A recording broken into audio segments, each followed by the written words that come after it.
Alright guys, hello. This is Gaming now. I play here to do some action.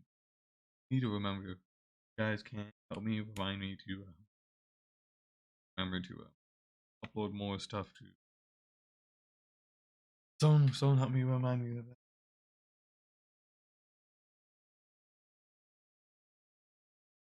Yeah, cute.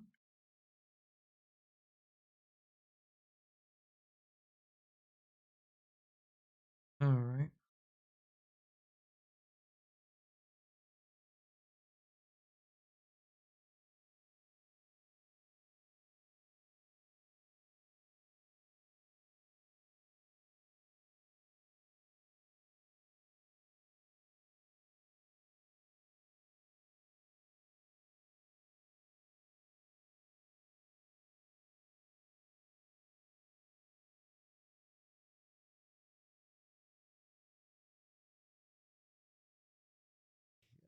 I still don't know what that means. I thought that was a.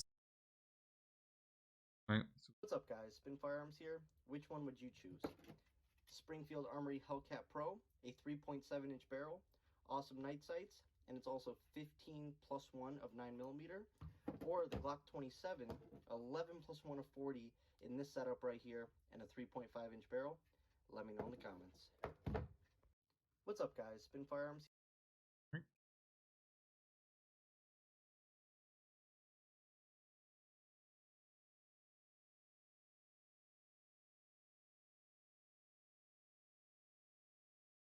Right, let's see.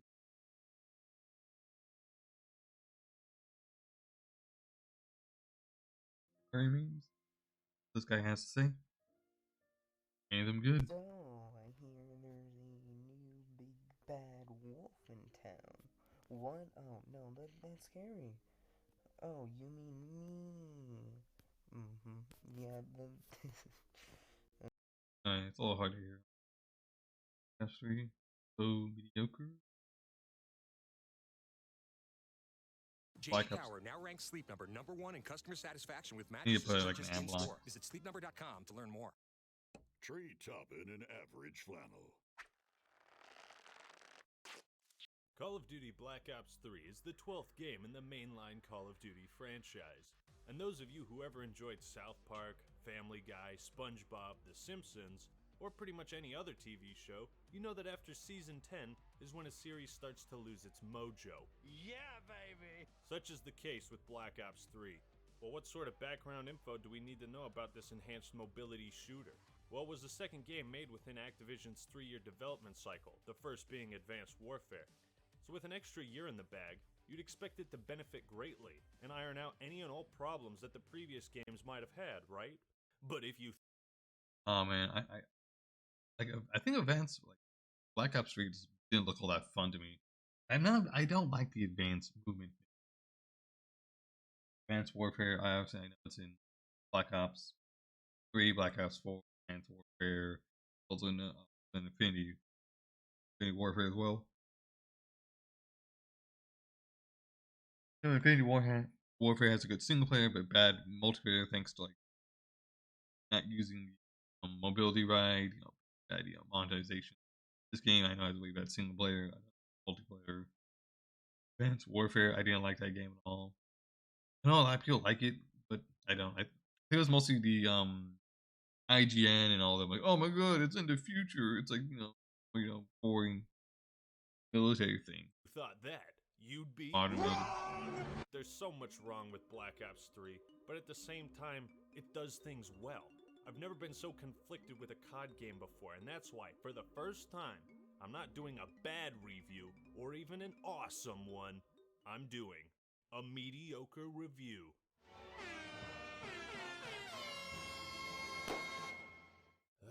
I guess you can make mediocre jokes in the comments section below, that's what I deserve. But watching the trailers, I could tell something was up. The reveal was just so damn generic. Little did I realize that being generic would be the least of Black Ops 3's problems. The single player would show the startling reality that the developers simply didn't know where to take the series anymore. Or at least it showed they didn't know how to structure it properly. But this trailer, the Ember tease, that's another story. Take a look. Jason Statham. Like I played a lot of the Call of Duty games. I played a lot of the Black Ops games, and like a lot of them are good. I'm not gonna lie, I really want to play Cold War because thanks to the Act Man, he made it sound really really good. Like the multiplayer and the player and zombies. And all. Infinite Warfare, he also made the single player on that sound good. Multiplayer sucked ass, but the zombies, like zombies in space, was like Call of Duty Ghosts had a good single player until the end, where they had to have a forced twist ending, which I didn't think it needed. It could have just been one thing. It could have had another Ghost, maybe some other characters. Nope, had to have a direct sequel. So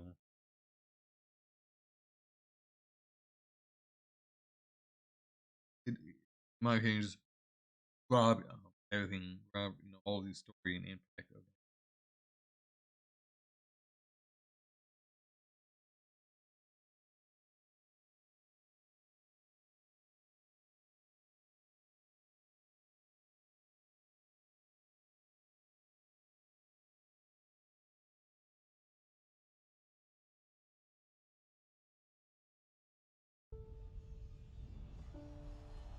This one sentence is packed with so many possibilities for powerful storytelling. It comes across like a war quote, the type you'd see when you died in older Call of Duty games.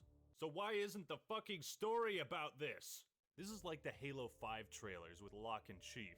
Expertly made, vivid, memorable, Oh yeah, man. Halo 5 like ads and campaign like trailers and all that made that game look so cool. And it turned out to be Everything the story should have been, but wasn't. Black Ops 3 was still a very successful game, what'd you expect, as damn near every entry in the franchise is. But was the success warranted? Did this game sell off brand recognition in the Black Ops name? How can I even begin to describe its campaign? Did Black Ops 3 innovate in good ways like the first two games? And would the Zombies mode continue to cater to the hardcore fans and leave casuals in the dust? Well, let's... what the heck is happening? Alright, let's go in... What the fuck? What is going on? What... Alright. And then we're gonna... Okay, I did not take any mushrooms today. What the shit? Fuck it, let's just take every drug known to man, go on a spiritual journey, and try to understand what in God's name is happening.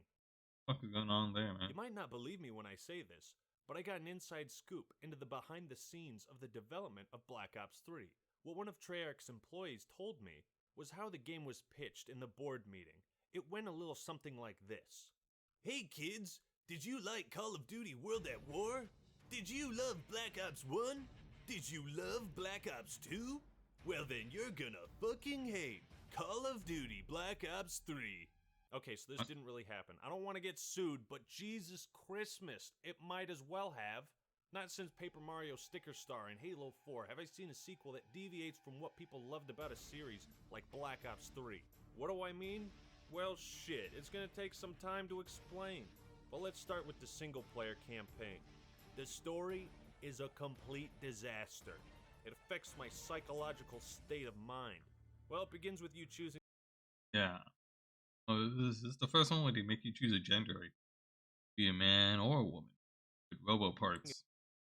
gender, and Black Ops 3 makes a statement that there are only two. Aha, I knew it.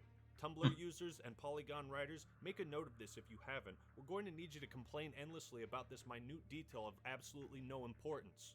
The opening cutscene tells us that bioaugmentation has become commonplace in the world. And there's been a disaster? What? Oh no! Superstorms, destroyed buildings, displaced residents? Oh my god. Looks like New When you Orleans. give me the information this way through flat exposition, guess what? I don't care.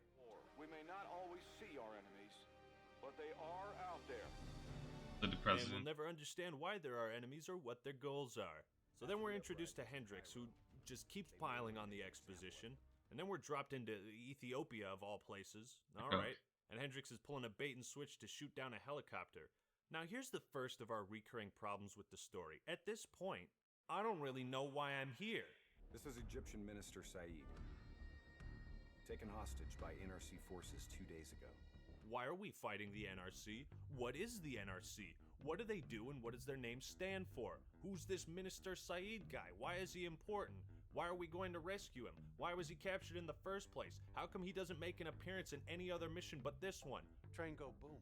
Black Ops 3 has the most butt-fucking confusing campaign in the series, and it's partially because the game constantly drops us into these conflicts without establishing the base. Yeah, that's they just drop you inside this game world.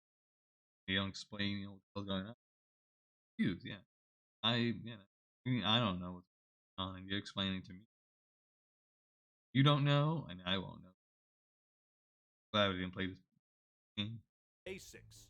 Look at the last two Black Ops games. It's pretty clear early on what you're doing and why.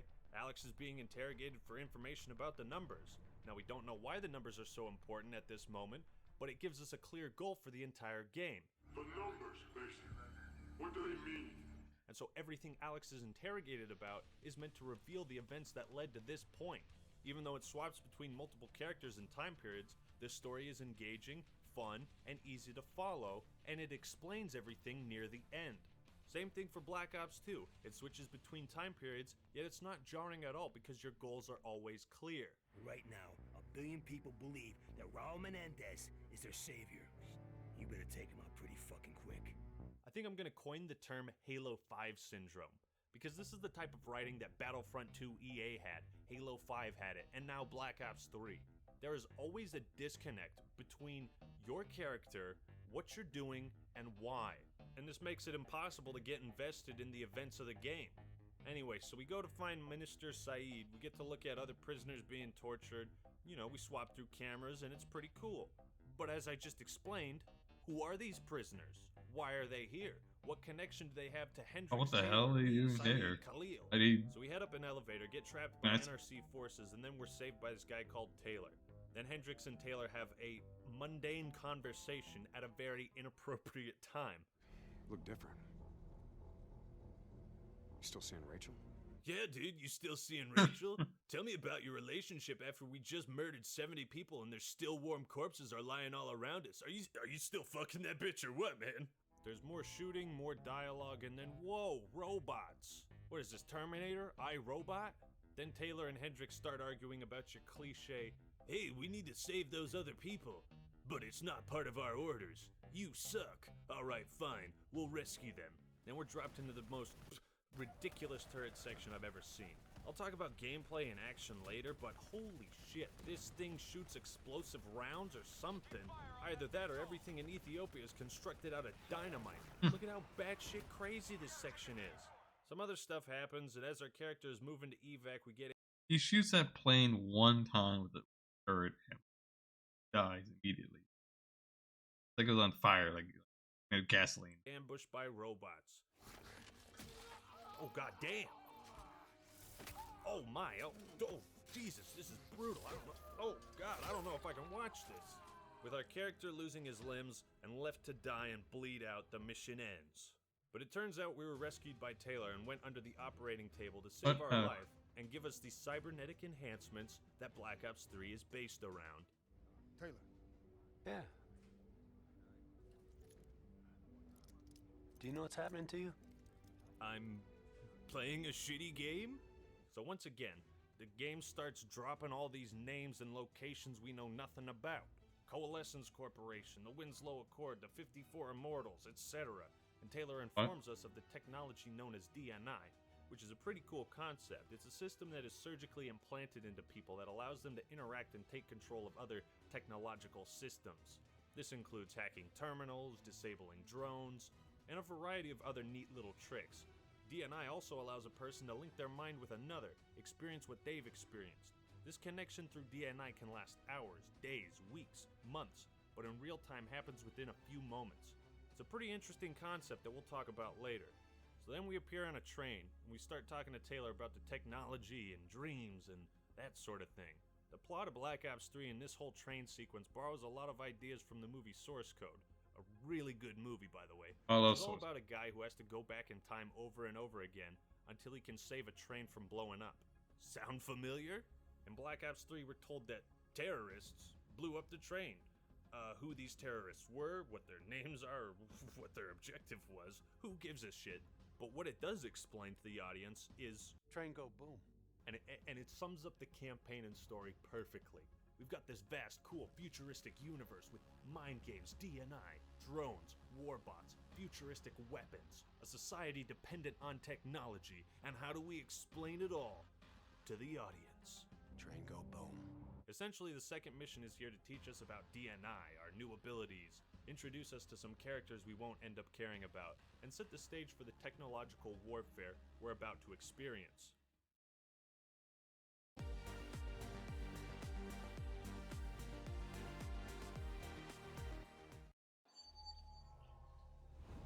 Goddamn.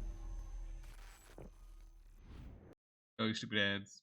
One thing I noticed right away was the player character, whose name in the subtitles is literally Player, so that's what I'm gonna call him. Player is probably the most unrelatable protagonist we've seen in the series. Every time he talks, I want to ingest copious amounts of cyanide. Something about his voice actor just rubs me the wrong way, and I can't ever take him seriously because his dialogue is written so horribly. She's messing with my mind. What about what's going on in that pinhead of yours? Who you calling Pinhead? And he acts like everything is such a big fucking deal when he has no reason to be invested in any of it. And therefore, neither do I.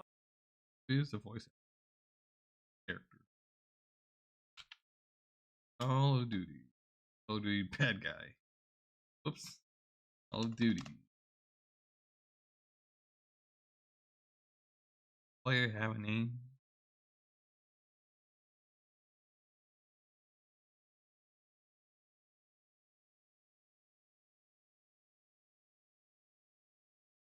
Nope. What's the actual Wikipedia? Call of Duty Wikipedia? No. Call of Duty. Alright, let's see what they got, man.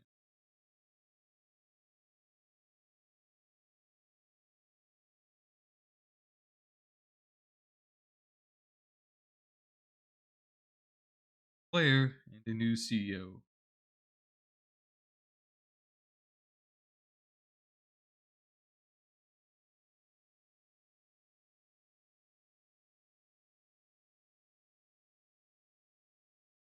Doesn't tell me the voice.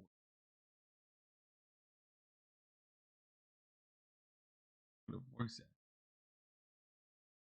Or he or she is.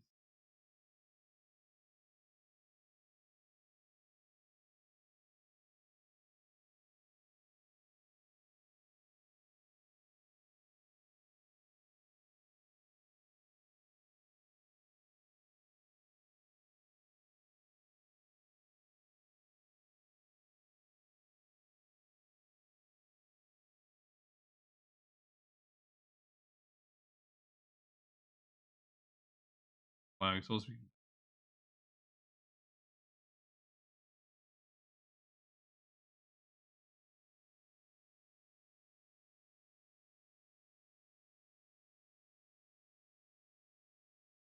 Can't figure out who the voice actor. Come on. Why? That's enough, Hendrix! That's enough, Hendrix! So then our next objective is to hunt down some random terrorist in a hoodie, who's not even given a name, dude. Besides, he's a fucking terrorist.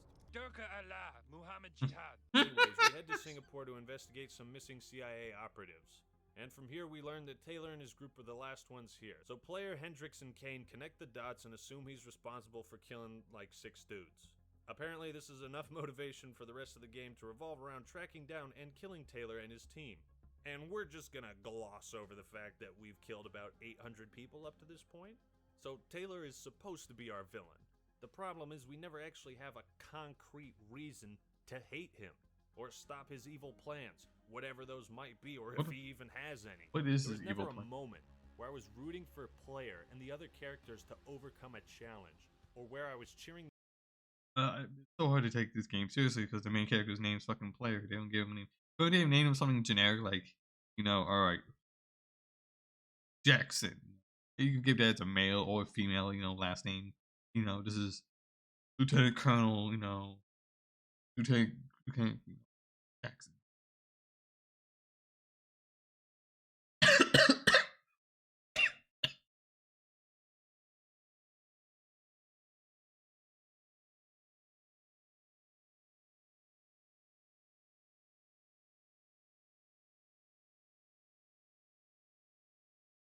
Oh,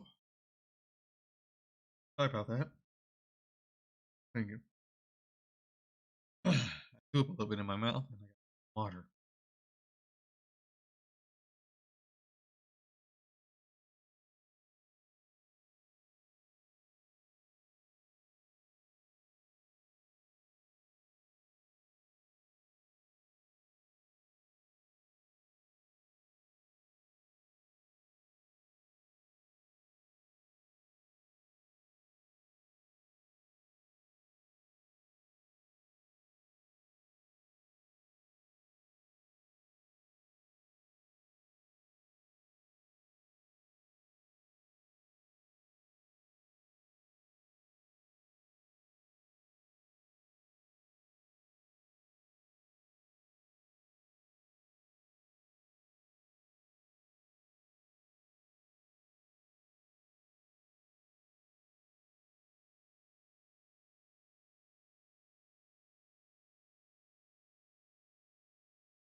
Okay, guys, sorry about that. I'm back. Had to grab some water and push it around. What? Oh, I feel like the aftermath. Something again, so. Them on to take down a villain, and when I was happy when they succeeded. In fact, this game doesn't really have a villain. Taylor, Hendrix, the 54 Immortals, none of them are tangible because we hardly see them do anything bad, and when we do, we don't understand why because the game doesn't tell us. What motivates the 54 Immortals? What, they're just drug and weapon dealers? Okay, why do they hate the Winslow Accord? Matter of fact, what's the Winslow Accord? What is it trying to accomplish? Why is there an uprising in Cairo, and what's the end goal of it? What is anything? Train go boom. Raul Menendez was a bad guy you could see. He was always there to fuck your day up. You witnessed him doing terrible things to characters you liked. He killed people, manipulated them. You understood his motivations and where his burning hatred came from, even if you couldn't relate to it. Raul was an antagonist you wanted to take down. So why did Taylor kill these CIA operatives? Because a voice in his head told him to? I guess? Here comes the y'all don't really want it like boom. Reason and motivation, people. Black Ops. And so far, I'm watching this and I don't know what the hell the main villain. Like, is it Taylor? Is it the 54 Immortals? Who, like, they say all this stupid shit and none of it makes sense.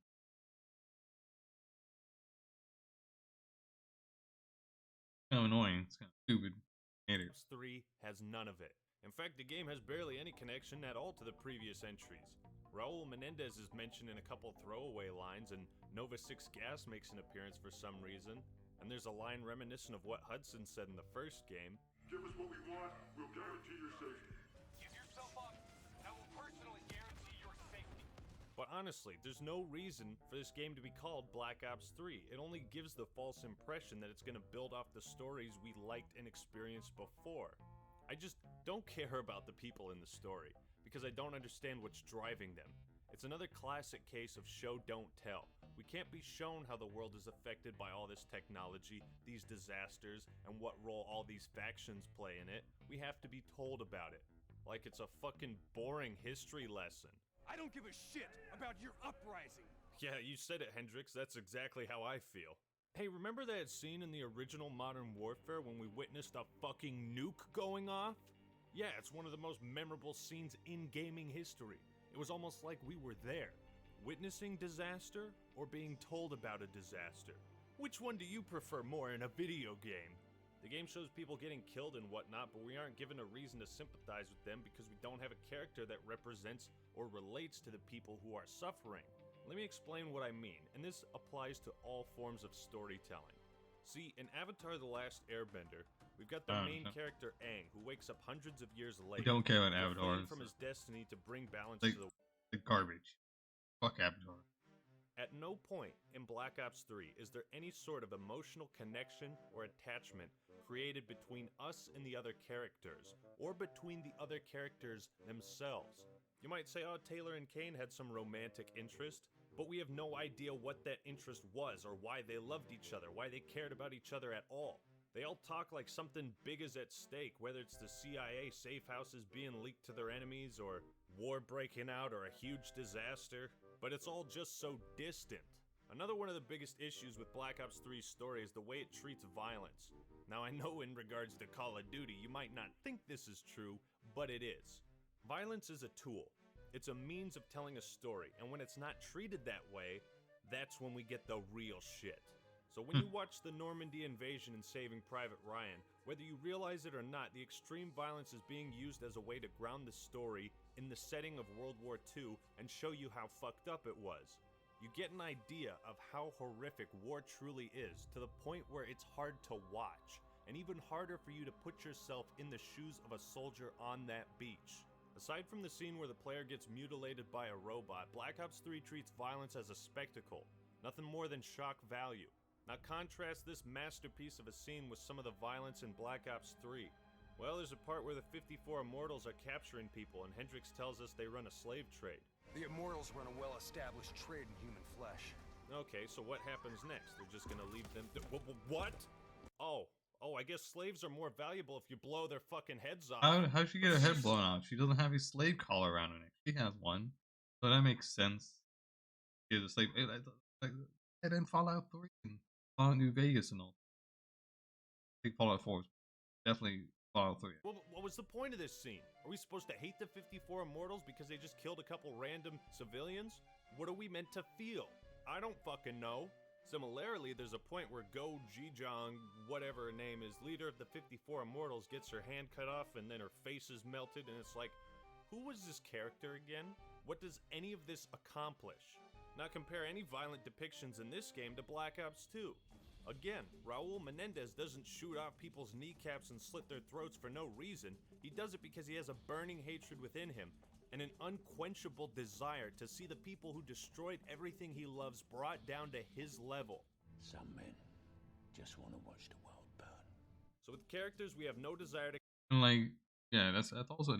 I think another reason why the violence here doesn't work all that well, you have the crazy weird like prosthetics and robot shit. So like, oh, cut off my arm, you cut off my leg, you take out my, take out my rib cage. Or I can just replace that with robot parts. Doesn't matter. Or I can just jack myself into like into the internet and live forever. To connect with, a poorly explained plot told through tedious exposition, a futuristic setting that's as distant as the stars in the sky, and an unclear villain with motivations we can't understand, Treyarch starts throwing all this weird shit at us on top of everything. In addition to all the tragedies that are going on, apparently there's also a virus called Corvus infecting people's DNIs and causing them to lose themselves and do crazy shit. And that's why Taylor killed those CIA operatives? I guess? Train go boom. Well, in the second half of the game, we get transported to the Frozen Forest, a place constantly referenced to the point of absurdity. And so we walk through it, and it's pretty goddamn cool. We find a baby? What the hell is that about? Alright, so when we connect with Sarah Hall, we get taken back to World War II, because she studied it. This is Bastogne. I studied it at the academy. I cited it in my final paper. And we're like living through her memories, but she was never there, and everyone is still using guns from the year 2080? Like, what the fuck is happening? What in God's name is going on? If nothing more to showcase that we can experience other people's memories, why not choose something that indulges us and reveals something about Sarah Hall's character? Why isn't the game using this opportunity to do cool things and establish some kind of theme or moral or tone that encapsulates the story as a whole, or connect it to the other games in the series? Like, makes no sense. Like, they try to do like this weird... It also reminds me of Fear. Like, at least in Fear 1 and Fear 2, not so much Fear 3, but Fear 1 and Fear 2, they definitely use like the horror and the weird, hallucinations to their advantage. This game, not so. It makes no sense. And then we start fighting zombies? In the single-player campaign? What kind of drugs were they on when they made this crap? Alright, so let's just skip to the ending and the twist because nothing else is really important. I could bitch and moan about it all day. Alright, so the twist is after you got mutilated by that robot, after undergoing surgery to get the DNI placed in you, you died shortly after. And would you guess where this was revealed? At the end of the game? No. It was revealed in the fast-scrolling text that's basically unreadable in this report by John Taylor at the start of the game. And so the twist is everything you're doing in John Taylor's shoes. Now, to be fair, Black Ops 3 arguably has the best and most interesting premise of any Call of Duty campaign, that the events of the story are being experienced by the player through interfacing with John Taylor and reliving his memories, while your character in real life lays in the medical bay awaiting surgery, and that in real time, we experience all of John Taylor's memories leading up to this point and that of his crew in only a few moments before the character dies. That's so cool. But the problem is, when you hide critical plot points, twists, and characters within a comic book or scrolling text that flies by too fast, you either have to look up an explanation on the internet, or you record the footage or find some way to slow it down and pause it so you can read. Now in a game series with mass market appeal to mostly casual audiences, yeah, no shit, people aren't going to understand your story. I mean, there are some cool things about it. Throughout the game, characters are trying to keep you focused on what's happening. Hey. Still with us? Stay with me. Hendrix, you still with me? You still in there? Hey. You still with us? Oh, hey. Taylor, are you still with me? They keep like snapping their fingers and saying, hey, you with me? Almost like a paramedic trying to keep you awake, trying to keep you alive and conscious, away from the light. And the concept of the frozen forest being a place to comfort you before death is interesting as balls. The idea that the final mission is the player's mind finding closure before death.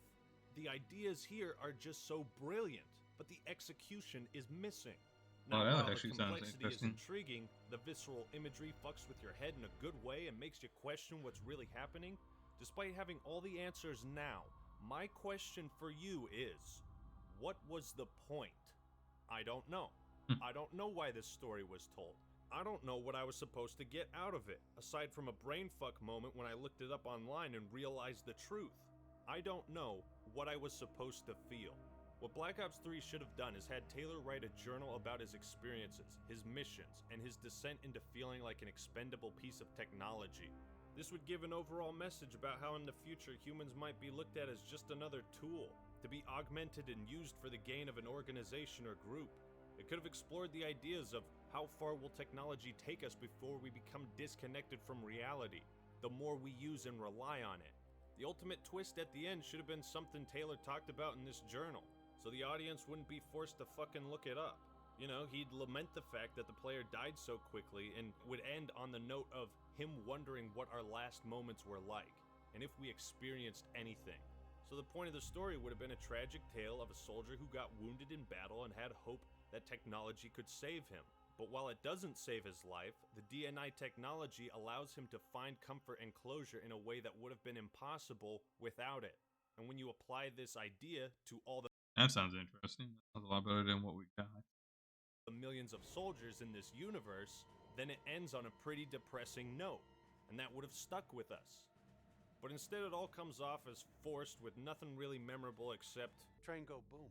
Black Ops 3's story exemplifies creative writing but poor storytelling. The ideas and concepts are brilliant, but the vague and ambiguous presentation makes it incomprehensible to the average player. We can't get attached to the characters. I couldn't describe any of their personalities to you, let alone what each one of them is supposed to represent or what they wanted. Despite how great the graphics are, how unique and aesthetically pleasing these sections are, and how cool it is to experience these mind games and see mountains moving all around and shit, despite all the crazy awesome imagery and psychedelic nature of the story, the problem with these sections is none of them make any sense when you're playing through them. So it feels pointless. It lacks substance. When you compare this game to Black Ops 1, the flaws are exemplified. Sure, the story jumps around all the time, but at the end of each mission, we're taken back to the present, real time, back to the interrogation room. It explored themes about covert black operations, what lengths countries and organizations will go to achieve their goals. It explored the idea of brainwashed soldiers and how key phrases or a number sequence could be implanted in people in order to control them. The twist at the end made sense because the game showed you what was actually happening, and there were little details spread throughout that gives you those aha moments when you think about them. Nothing was confusing. It all came together at the end of Black Ops 1. And most importantly, we had characters we liked and wanted to see succeed, and we had villains we wanted to take down. They all grounded the story and made it feel real. No character in Black Ops 3 has this type of consistency. Their motivations are unclear and constantly changing, which makes the player second guess everything that's happening. And it takes what would otherwise be an interesting look at the psychological and technological aspects of war, and it throws it in the dumpster. Instead of a character like Alex... Well, yeah, some of the stuff you said about it does seem interesting. Especially for Black Ops 3, where they could have done something. Character and all. Technology.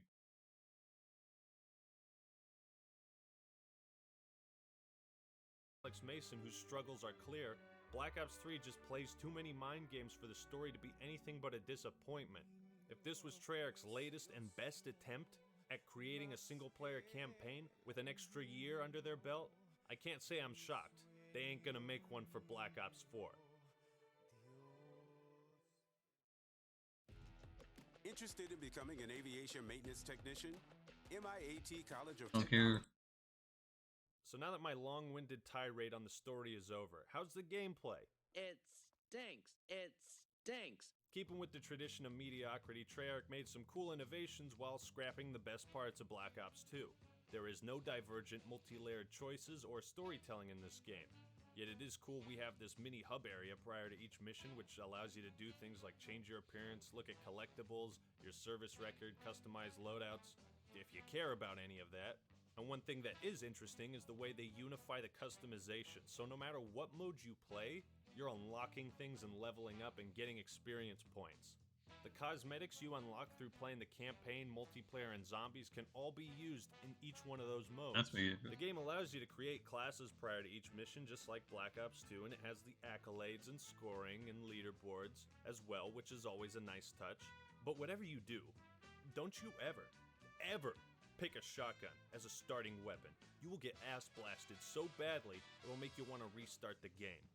Difficulty is pretty fair on Hardened. Never had any World at War grenade spam PTSD, so there's that. It's cool that we also get to fight robots, people, and all sorts of gigantic gizmos and gadgets. Boss battles are something that Call of Duty has never really done, but they're actually pretty fun here.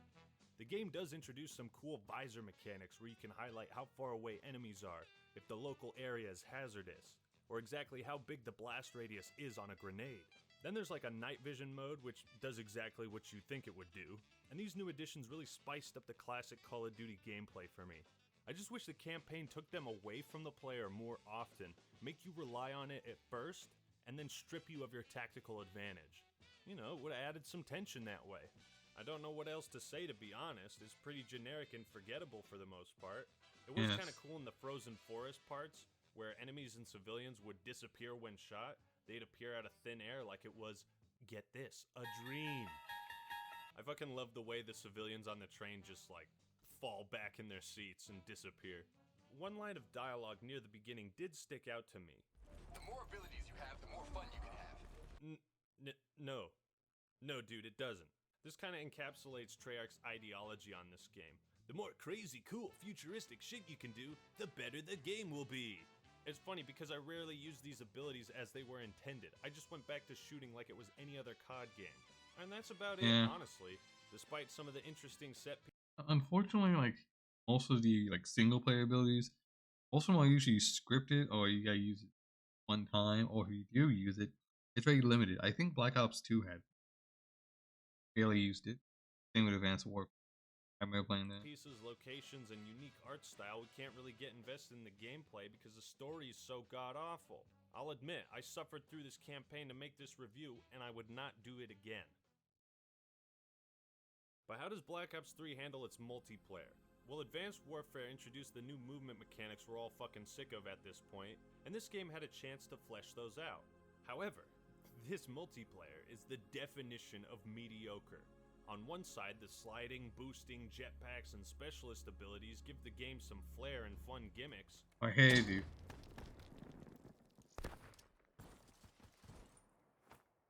Tango down.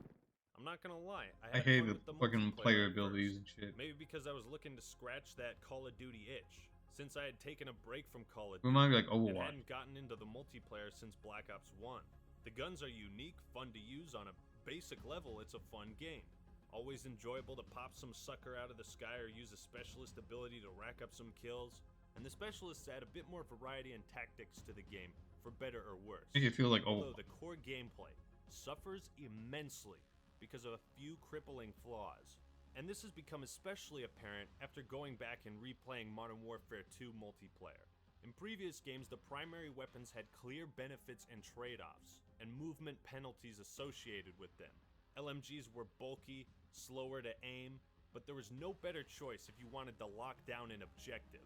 SMGs were good for a hit-and-run style that allowed you to surprise your enemies and flank them, while assault rifles were the most balanced.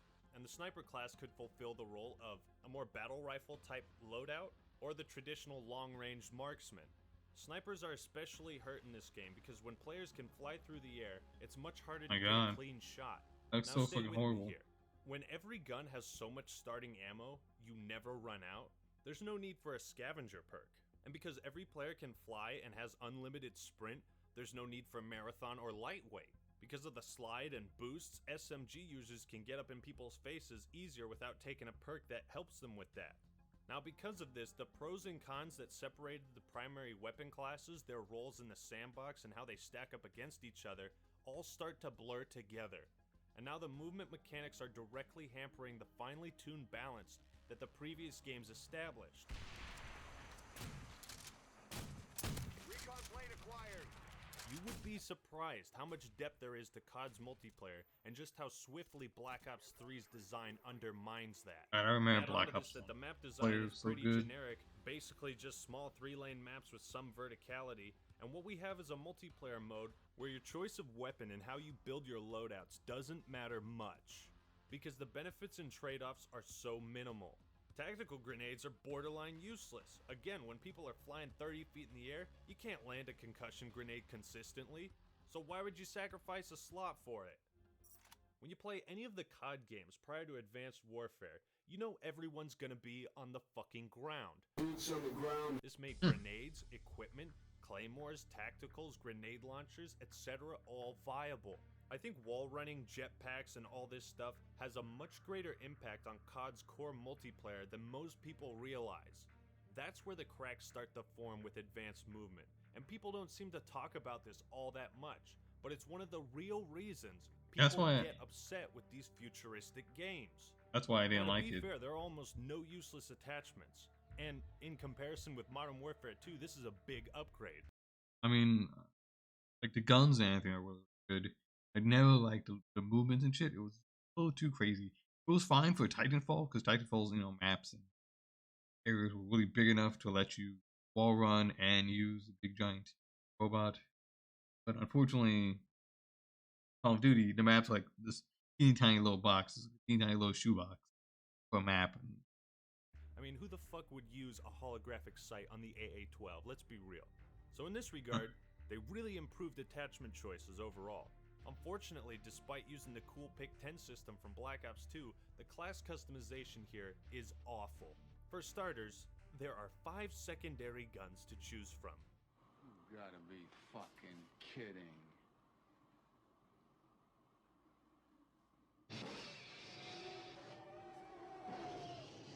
And I'm not talking about stupid-ass melee weapons or any of that dumb shit that can't be unlocked through traditional means. Those weapons don't count because barely anybody is going to have them. But you know what? Kids nowadays have no idea how good we had it in the past. Let me just take you back to a little diamond in the rough called Modern Warfare 2. Here's a little lesson in quality class customization, alright? Let's just look at our options here. You've got 4 machine pistols, 6 shotguns, 4 pistols, and 5 launchers. 19 is a better number than 5, don't you fucking think? Now I'm going to be comparing this game to Modern Warfare 2 because in my opinion, it has the best customization in the series. But it's not even an argument of quality versus quantity. This is an argument of depth. For some strange reason, I don't feel the need to put as much thought into my classes in Black Ops 3. I'm not as anal retentive about it, and it took me a while to understand why. Part of that is there aren't any significant trade-offs for taking one perk over another. There is no synchronization between what weapon class you use and what perks you use. Fuck, with such awful secondaries, 3 machine pistols, and 2 launchers, that's it. The only reason to take a secondary is if you choose a launcher to shoot down kill streaks to get your own faster. Whereas in Modern Warfare 2, you had to carefully think about what each class you created would specialize in. Here's an example. So you really like the FAMAS, and you're probably going to want to pick Sleight of Hand or Bling as your first perk because Modern Warfare 2 only gives you 2 extra clips for assault rifles. But with a burst fire weapon you can serve ammo better, whereas if you took the Scar H or ACR, you'd want to go with Scavenger. Now you also understand that the FAMAS has great long range capabilities, with low recoil, so an ACOG scope is actually very good. But with a primary weapon more suited for medium and long range distances, because older Call of Duty games used to actually have those in their maps, you'll need a close quarters secondary. So now it's a matter of, what do you want? A weapon you can swap to in a pinch like a pistol, that might not be as reliable? Or do you want a shotgun that's a little more clunky to use but packs a bigger pop? If you rock Bling Pro, you'll probably want a pistol as the attachments for shotguns aren't as useful. What I've just described was a handful of the thought that gets put into making a single class in Modern Warfare 2. With 5 shitty secondaries. Yeah, I feel like the last time I put any thought into my classes was maybe Modern Warfare 2 or Black Ops. I know Black Ops 2 also had it, but I didn't really play too much Black Ops. It was mostly Modern Warfare 2 and Black Ops. And Call of Duty 4, yeah. And a majority of perks that have little impact, there's not much room for pre-game strategy and class setup in Black Ops 3. There is no wasteland map where you say, I'm gonna pick a sniper for this map. This is a major problem with the multiplayer because progression and loadouts and what you pick to play on which map is one of the series' most impactful mechanics and most meaningful decisions. And even though the specialist abilities can be fun, it's just another example of ordnance drops from Halo 4. So taking into account everything I've just said, what Black Ops 3's multiplayer has managed to do is take the skill out of Call of Duty and left it in a half-empty state. Of course, because this game came out around Overwatch, Destiny, it's gotta have fucking loot boxes and dumb emotes. I can't help but cringe at the end of every multiplayer game when the characters say some dumb shit, pull out their weapon, put it back, and then do some embarrassing pop culture reference. It puts an awful taste in my mouth, and God, it's awful, uncool, cheesy, and just pure cringe. But the worst is the way they made the loot boxes and the drops. Oh god. Talk about yeah, this is when they started doing all the loot box stuff and all the rare and unrare, like rare, common shit, and like they made it very much like a want to do 2 Human or WoW or Diablo and all that type of stuff. About this. Well, they basically loaded up these supply drops with a bunch of stupid crap, calling cards, emotes, emblems, skins. There's so many skins, it makes the actual unlockables pretty much worthless. You get duplicates like there's no tomorrow, and we all love that. The grind is as tedious as a Dark Souls Soul Level 1 Fists only playthrough, okay? It's fucking ridiculous. They loaded it up with weapons in an attempt to bribe you with gameplay advantages. This is why the secondary choices offend me so much. In this category, they have more weapons unlockable through supply drops than they do in the base game. Yeah, look at all those crazy ass weapons. Contracts and challenges to give a placebo effect of a faster grind, but win 75 games? What the shit? Do you know how long that's gonna take me for one weapon? This is one of the most intrusive, annoying, and manipulative microtransactions. Yeah, that also annoys me. A lot, not just this game, but a lot of games are like, you have to play this game and win a crazy amount. You have to win like 50, 60 games. We have to like, get 5,000 kills, bunch of dumb shit, and like, I hate it. Like something that like most people aren't gonna get, transaction systems I've ever seen in a video game. And I've been around, boy. I've been around a long time. Honestly, the only truly good thing about this game are the kill streaks, which are fucking baller. In fact, the care package might be the best because I seem to always get good shit from it. The fact that it's your score and not kills that give you streaks means the player is rewarded for playing the objective and taking down enemy kill streaks. Using UAVs, points for assists, that sort of thing. This makes for much better flow within the gameplay overall. And it doesn't fall into the pit hole that Modern Warfare 2 does, where everyone is camping and trying to get their own kill streak and not play the actual objective. Yeah, So I there is hate that so much. The kill streaks are really fun to use, and they're creative. This is where the futuristic part of Black Ops 3 shines. The dart is one of my favorites, allowing you to control a mini missile that fires smaller missiles. Or the Cerberus, which is just an overpowered beast on the ground. The Talon is fun. I love it all. While the class customization kind of sucks, it's the kill streaks in this game that kept me playing till second prestige. So while Black Ops 3's second prestige multiplayer might have the cool weapons, the awesome game modes, both new and fan favorites, while it may have incredible kill streaks, the core issues that arise from the class customization, the movement mechanics, and the way it subverts everything the series had built up to this point is what keeps it from being awesome and instead makes it mediocre. Yeah, I heard some. I'm basically a broken record at this point in regards to Nazi zombies. Oops, can I still say Nazi? Oh shit, don't ban me from Battlefield 5, DICE. I'm sorry. But just like Transit in Black Ops 2, just like the Final Reich in COD World War II, Shadows of Evil, the one and only map you get without paying money, is a tedious fetch quest. Now don't get me wrong, the map can be pretty fun when you've got people who know what they're doing, so they can take care of all that boring shit while you kill zombies and have fun. The aesthetic and sound design of Shadows is supremely good. This Lovecraftian horror vibe, tentacles... I'm trying to remember which Black Ops game had the song like Day of the Dead type of stuff. And like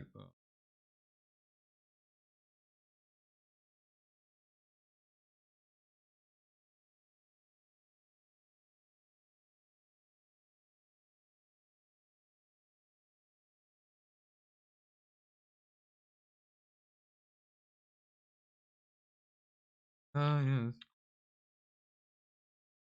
Yeah. Not a movie? On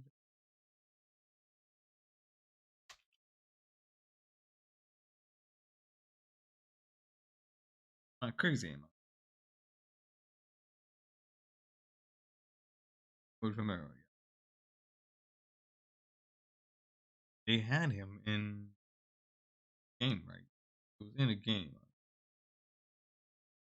It was in one of the Call of Duty games. One.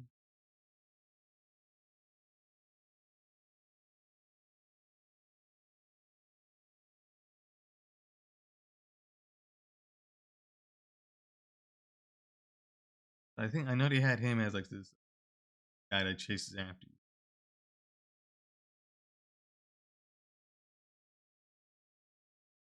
Let's go on. And Cthulhu and all this just works so well for a zombies mode. And the starting revolver, I love it. But aside from that, the map is a complete mess. For some inexplicable reason, Treyarch thought it made the map better to have the zombies come through areas that look like repairable barricades, but aren't. It is confusing as hell. You just get surrounded so fast because you can't repair barricades, and you can't remember where they're coming from because you can't repair the barricades from where they come from. So you can't anticipate the zombies coming in. If you shoot in the same place for 2 seconds, you're gonna get hit. So there aren't any good places to hold out because zombies constantly spawn all around you, so you have no option but to play run and gun. And the supply drops didn't just mess with the multiplayer balance, it had to fuck with zombies too. You can literally cheat the game with gobblegums. Obviously a choice made to again sell you advantages in zombies too. I hate this so much, man. Zombies is supposed to be an arcade type experience. The first time we played it, me and my buddies were playing Kino, and one of them spawned in like 4 fire sales. We were at round 4, and after that I said, fuck it, I'm not gonna play this game with any of that cheap bullshit, cause it's not fun. Some of the gums are cool, like Unquenchable, allowing you to buy a 5th perk, but then there's shit like Perkaholic, or Profit Sharing, and so many others that just give such a blatant and unwarranted advantage that it's simply not fun or challenging to play using that shit. It just becomes RNG at that point.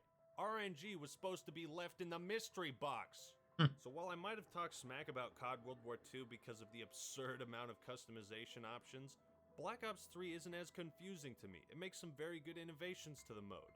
As you kill zombies and get to higher rounds, you level up in this game just like what I talked about in the campaign, and you'll unlock attachments for guns in future games. You can customize the paint job, the camo. Definitely need to. I definitely want to play like some of the other Call of Duty games, like Call of Duty World War II, Cold War as well. Maybe you know what? Maybe that should be my next theme month. Maybe the next theme month could be like Call of Duty single players. The original Call of Duty, Call of Duty 2, 3, 4. I just go all down. By the time I'm guessing Modern Warfare 2 and Modern Warfare 3 pretty much cheaper now. Which is really cool. Especially Modern Warfare. It gives a sort of personal feel to it. And maybe I was just triggered in COD World War II, but this seems a lot simpler to me. It's really cool to pick attachments prior to playing matches. And again, you feel like you're working towards something in zombies, and that's something I really enjoy. As far as DLC goes, the only map I bought was Der Eisendrache, which for the most part is fun, but it still has the same problems of being a run and gun only type of map. The aesthetic is really cool, fighting in a castle with dragons and zombies and shit. And for the newer style of zombies games, this is pretty good. But ironically enough, the best maps in Black Ops 3 are the simplest ones, specifically from Zombie Chronicles, which all take their maps from World at War, Black Ops 1, and Origins from Black Ops 2. It's because the older maps weren't made with pay-to-win gobblegums in mind that it's entirely possible and more fun to play them without using gobblegums at all. The weapons might be different, the zombies might hit faster, and the perks may have changed, but the core fundamentals lie in the simplicity of the map design.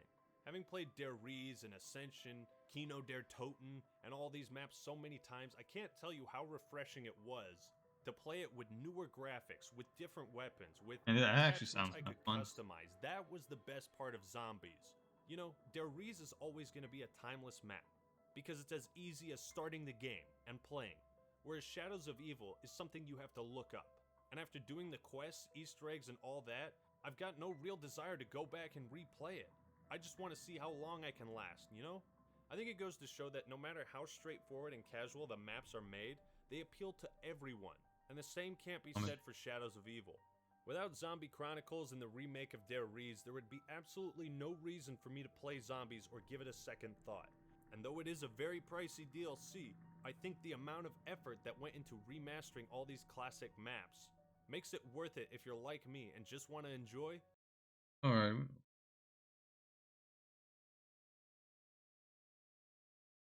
I'll do Black Ops.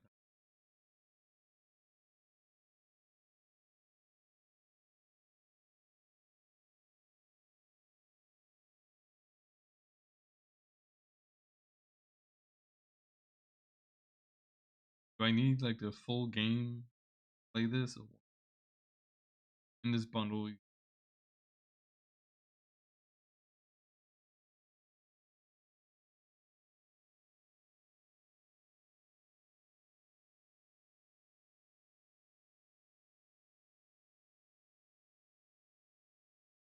And it doesn't. Oh, local Xbox local co-op. Oh man, I would love to play some zombies with game this.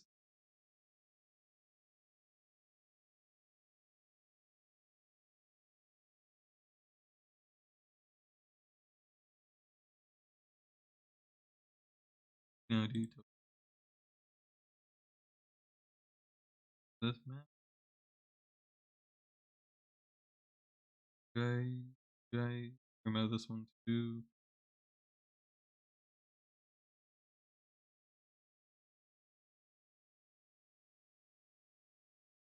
I think that's it. If it wasn't from World at War or Black Ops, I don't remember anything beyond. Some good old-fashioned zombies. Deadly, like my third wife, fourth. Well, one of my wives. So let's wrap this up by talking about the extra features. Surprisingly, while Black Ops 3 doesn't have the strongest multiplayer zombies or campaign, Treyarch still managed to pack this game full of content. And for the most part, that's something I can really appreciate.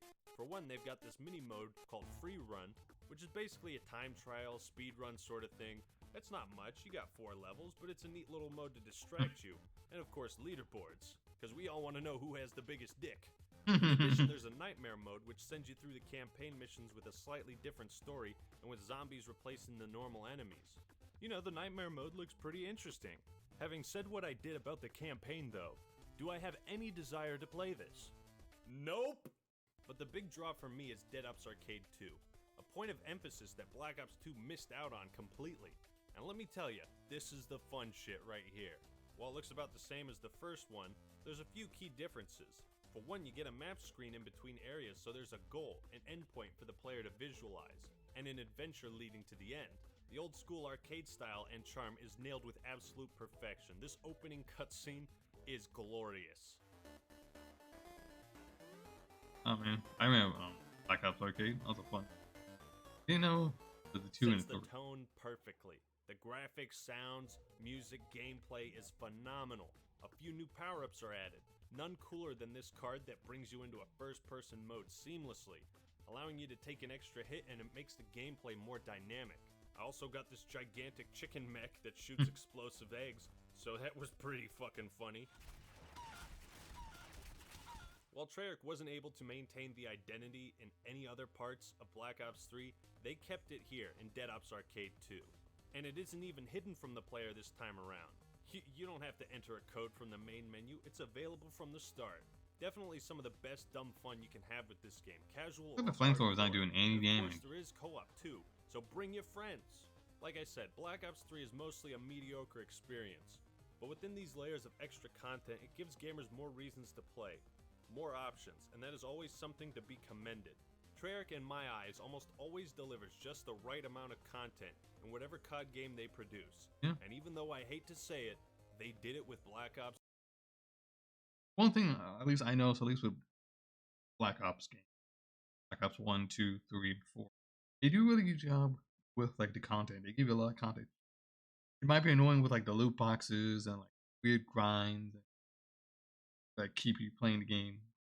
They usually give you a lot of content.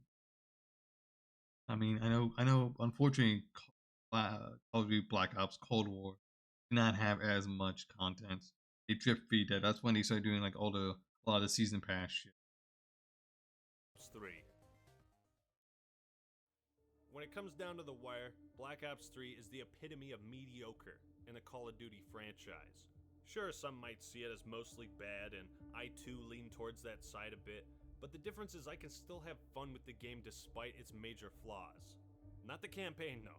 That shit is hot garbage, a complete mess, way more confusing than it needs to be, nor is it fun enough to warrant more than one playthrough. With just Shadows of Evil and no Zombie Chronicles, the zombies aspect wouldn't be much better either. And while the multiplayer has that emphasis on enhanced mobility, it's at least passable enough that it can be played casually from time to time, especially if you're chasing those fun kill streaks. Overall though, the cracks in this game are just too deep and wide to ignore, and despite the benefit of a 3-year development cycle, Black Ops 3 is proof that time doesn't give you everything, and it can't replace a lack of vision. And that is why Call of Duty Black Ops... I wonder who else thinks Black Ops 3 is mediocre. And compete now. We play Kino. Step 1. Fetch me your soul. And goes boom. Fetch me your purchase DLC. He's $29.99. That's kind of true.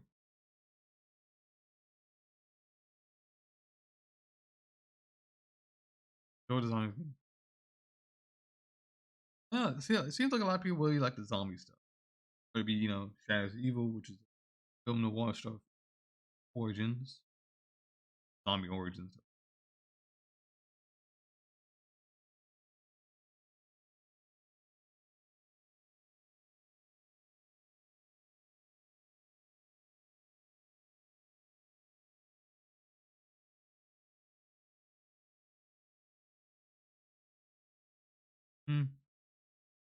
I know I sound like an old man saying, and Call of Duty used to be really good back in the days,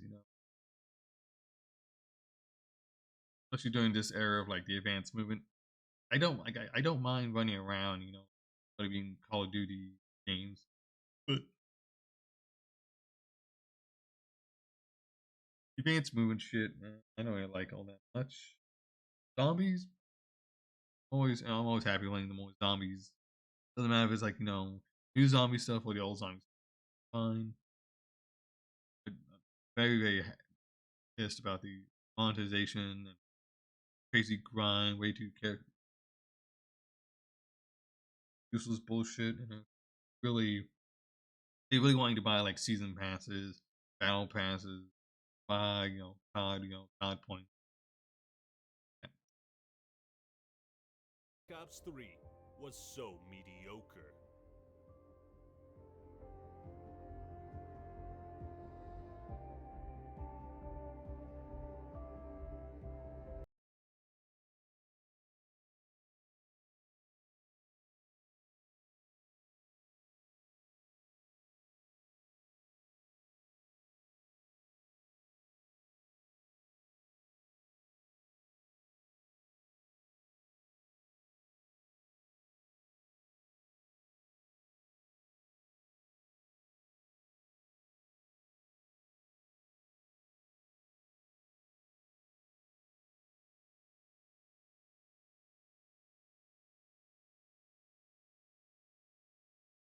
I know I was like attacking him for his zombie point of view.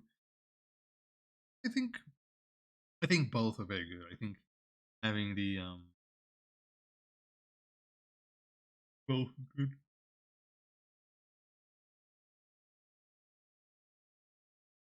But it'd be I'll do zombies. It'd be like the new one with the perks, colas with the gumballs. Nothing wrong with that.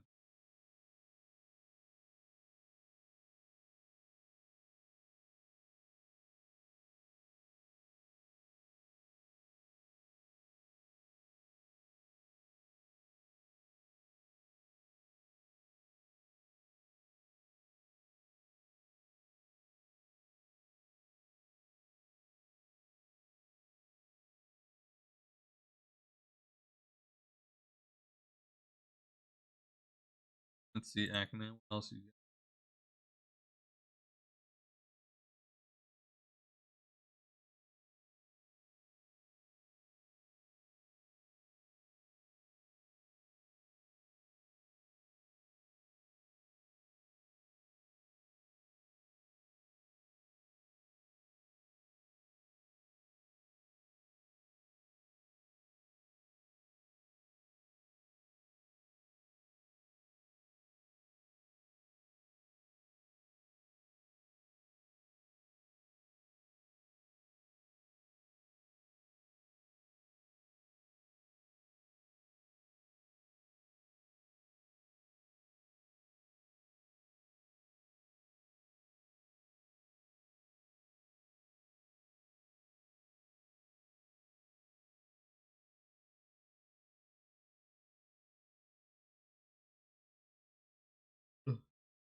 Battlefield 2042. Man here, and today I wanted to talk about the state of DICE, 2042, EA, and the Battlefield franchise. I'm making this video in place of a review I had planned where I would have, played 2042 and seen how it improved since the god-awful beta. I'll admit, it's great that many of the outrageous game-breaking bugs and seizure-inducing glitches have been fixed. Great news. And there's even more good news because DICE actually put in a real epilepsy warning. Mission accomplished. Good work. Game's complete, boys. That's a wrap. This is the first time I've ever encountered a situation like this in my time on YouTube or as I've been preparing a video. The game is so bad. It is so laughably unfun and busted. I refuse. Yeah, I don't know how Battlefield did, but But seeing this game, you know what it makes me want to do? It makes me want to play Battlefield 1 and Battlefield 5. Like, those games are actually really good. Battlefield 3, Battlefield 4. I would love to play those games again. To review it. I refuse to go through the process of gathering footage needed to actually produce a review. Like, I always try to find some nugget of potential within even the worst games, but after I played 2 matches, it's like, I'm done, that's it. Science experiment over. I'll take an F for this one. Look, I understand I might be sounding a bit harsh throughout this video, but guess what? Modern gaming is real. It's here, and it's coming to destroy your favorite franchises. In truth, it may have just killed Battlefield for good. I'd actually recorded a different version of this video a few days ago for a separate reason, and then DICE came out with their update on the state of 2042, and so let's break this down, all right? We'll get to the crux of why DICE is incompetent and so out of touch. You've waited patiently to hear from us on what we're doing to address the issues with Battlefield 2042 that you have told us about, and the direction you can expect to see. I don't know what the heck happened to DICE. I understand they said some dumb stuff during Battlefield. I think it was Battlefield 5. It was like, oh, there should be, you know, a woman in war, woman in, you know, as the main character or some dumb shit. But other than that, the game was still good. Like, there's a good single player, there's a good multiplayer, Firestorm, which could have been better. But 2042, it was just so freaking bad. I don't know how. See us take in the months ahead. The statement reminds me of one of my favorite quotes. It is such a quiet thing to fall, but far more terrible is to admit it. It's very important the way DICE phrases things, because in the first sentence you can see their signature gaslighting technique on full display. Not once do they apologize for the atrocious state of the game or the issues present within it, but rather they're addressing the issues that we told them about. As in, they didn't realize these were issues until the game released. Key features that are important to you. They're not important to us. They weren't made a priority prior to release. We didn't care about them, but you do. You've told us that. So, okay, we're gonna do what you're asking for. It's because DICE has a history of getting so far up their own ass that it is impossible for them to admit when their ideas are shit or when they're on the wrong path. The most ironic part of this post, and the problem rests with EA too, is that they're willing to delay Season 1 content, but not delay the launch of the actual fucking game itself. Yeah, I wish they delayed this game. Like, cause I remember.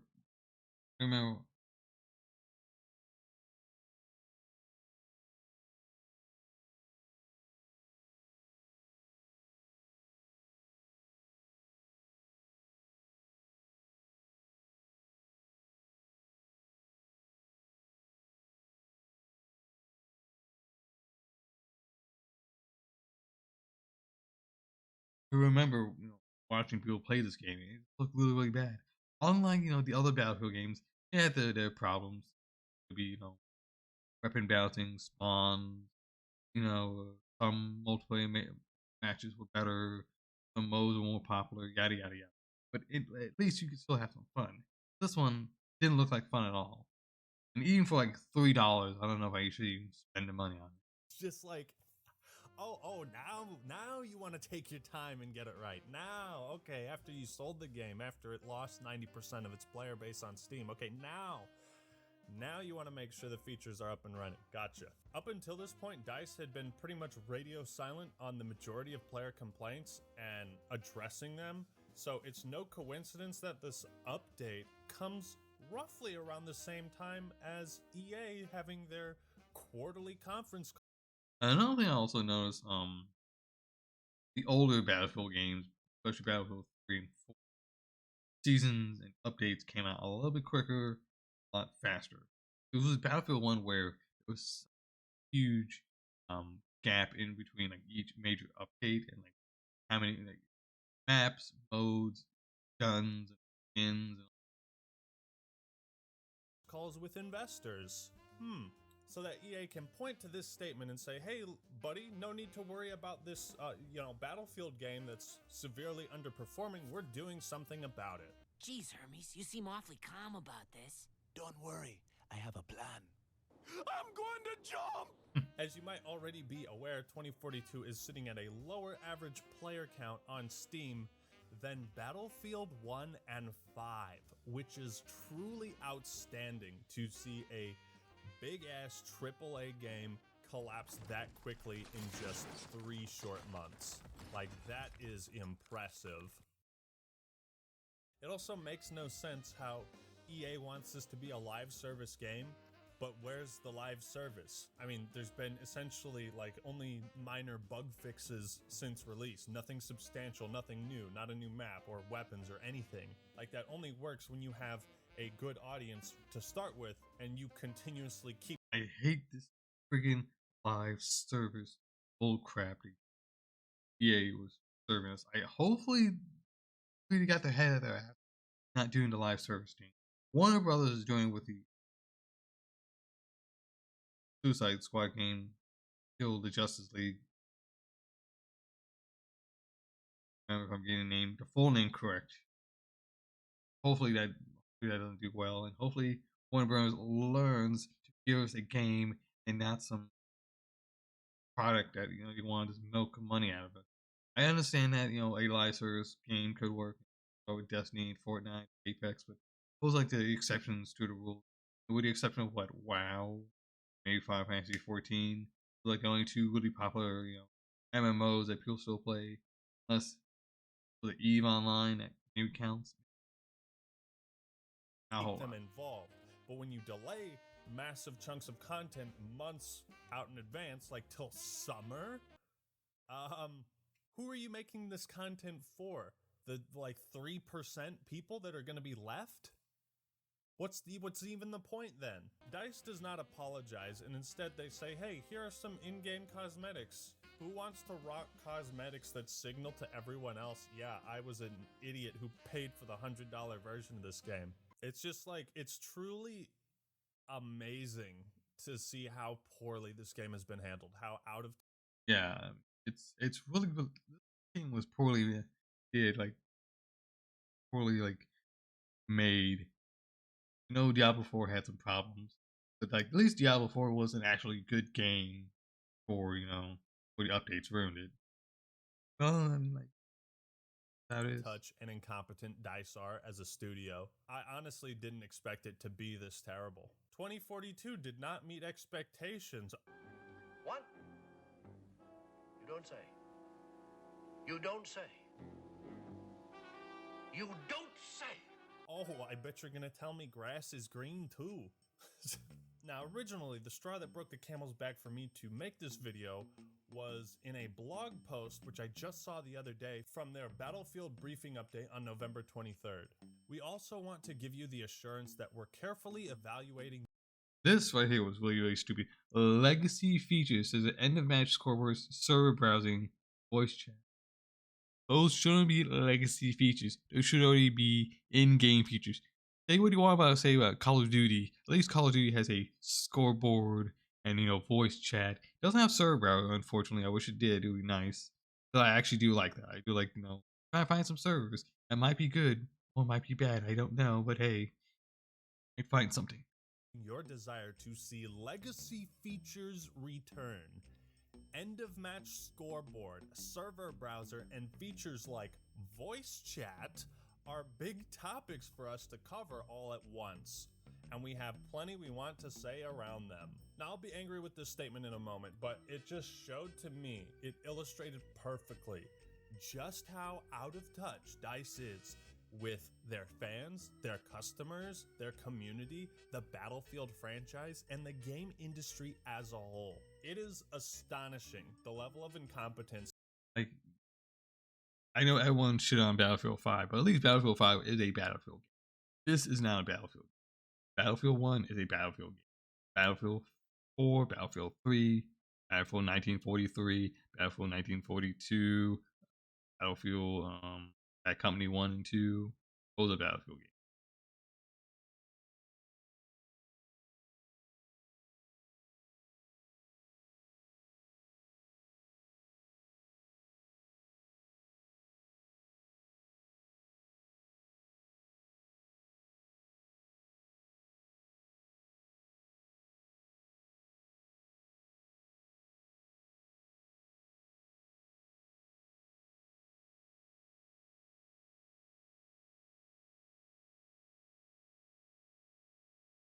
okay. Like, I'm gonna drop a comment.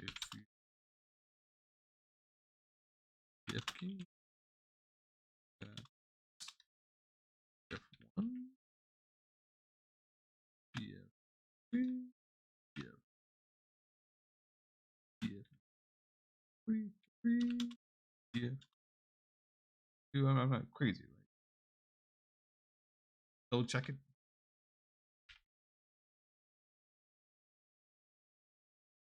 Shit.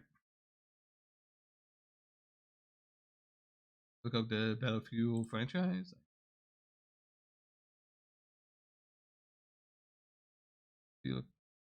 Battlefield 1942, Battlefield Vietnam. He goes Battlefield Vietnam. I want to play Battlefield. Oh, 2142. Bad Company. 42. 03. Bad Company. And then 2.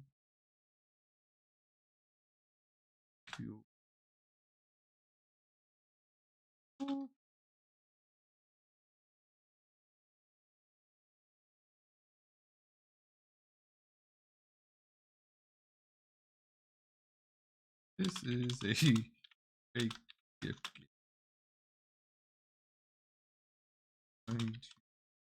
Happy.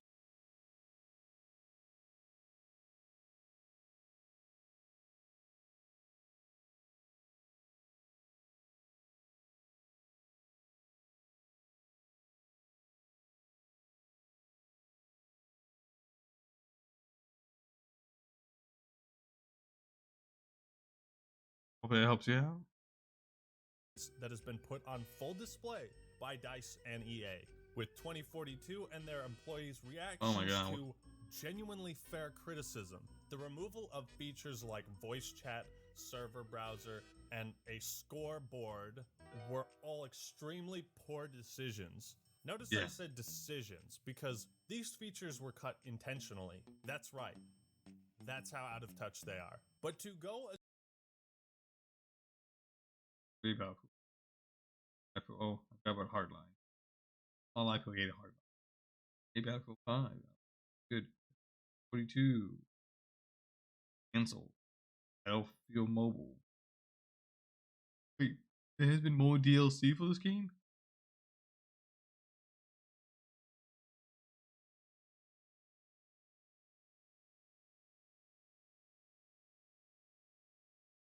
And then look, we got 1, 2, 3, 4, 5.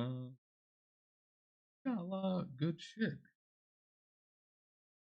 Say what you want about Battlefield 5. 2018 to 2020. That's 2 whole years worth of dates. Battlefield 1 got 1 year of updates.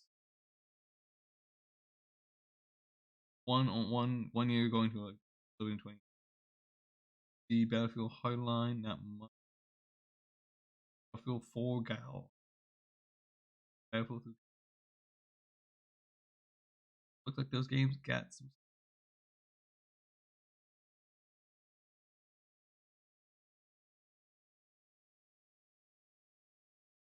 Oh no, there's no there's no fucking Wii or Wii U. Let's do that. 60. Modern Combat. Do not remember this one. Do not remember. Looks good. Game.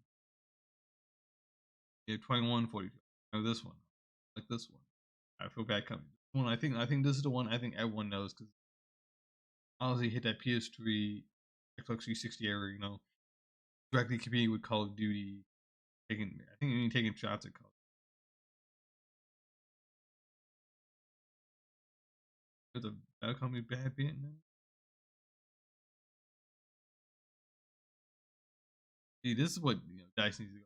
DICE needs to go back and look at all the older games. All of them are good except for 2042.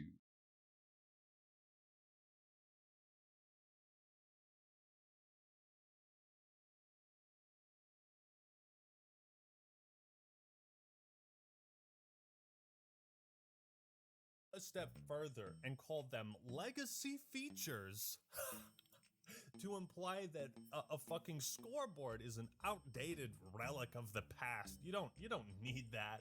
To imply these things are not essential and were never considered important at all during development. Fuck you.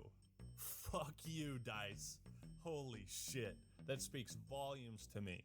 And if you go back to the other post I was talking about, at the bottom they say, we are committed to and focused on ensuring Battlefield 2042 lives up to our ambitions and your expectations. It's a task we're dead. That is like some fucking corporate speak. Oh, well, live up to our ambition and your expectations. Dude, we expect you to make a good game and you fail that. Like, bar was already set low because it's an EA game, unfortunately, and somehow made it even worse, made it even lower. Dedicated to accomplishing. You already failed at that. It's gone. The opportunity is gone. You cannot recover. I do not understand why this game was not delayed. How you could ignore everything the Battlefield community has been asking for in no uncertain terms.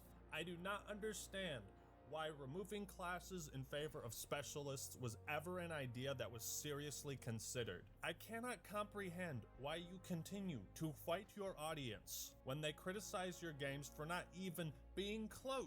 Let's see. Oh wait, feedback. Work with.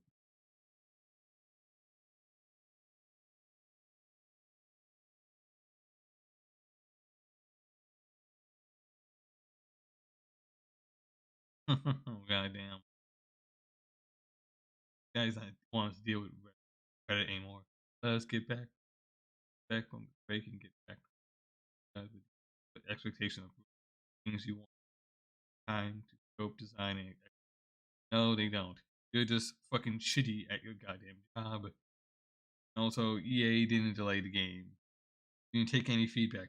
To reasonable expectations. I have no idea how so many bad decisions, how so much poor management and incompetence could slip through the cracks when you have the largest number of people working on a Battlefield title ever.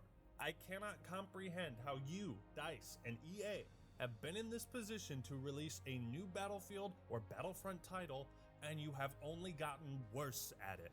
I have no idea why 2042 exists in the way that it does. You see, DICE and EA continue to display the same arrogance and contempt for their audience that made Battlefront 2 and Battlefield 5 such a shit show. They have learned nothing.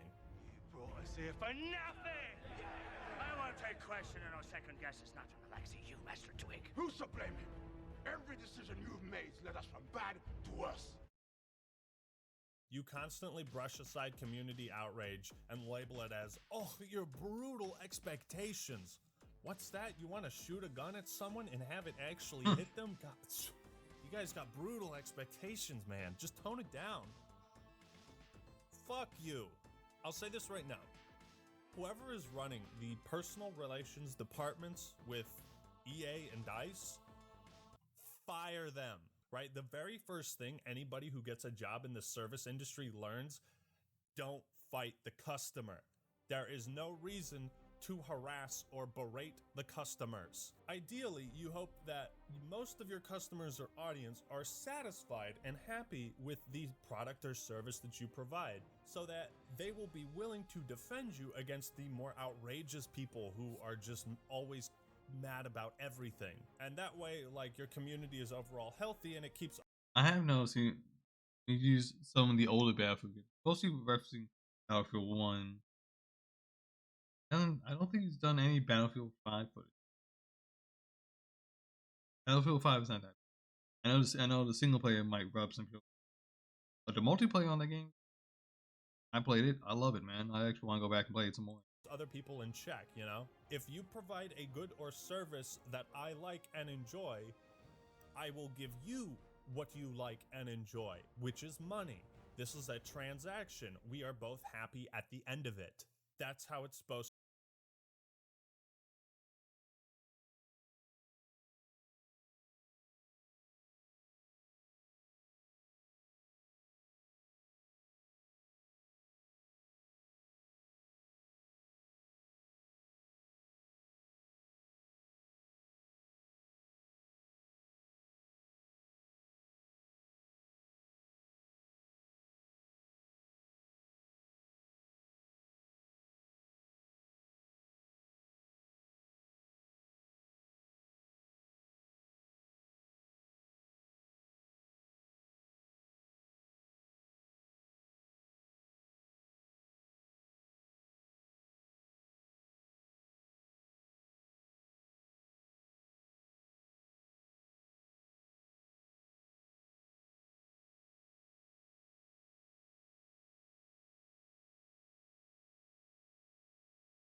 Best online multiplayer.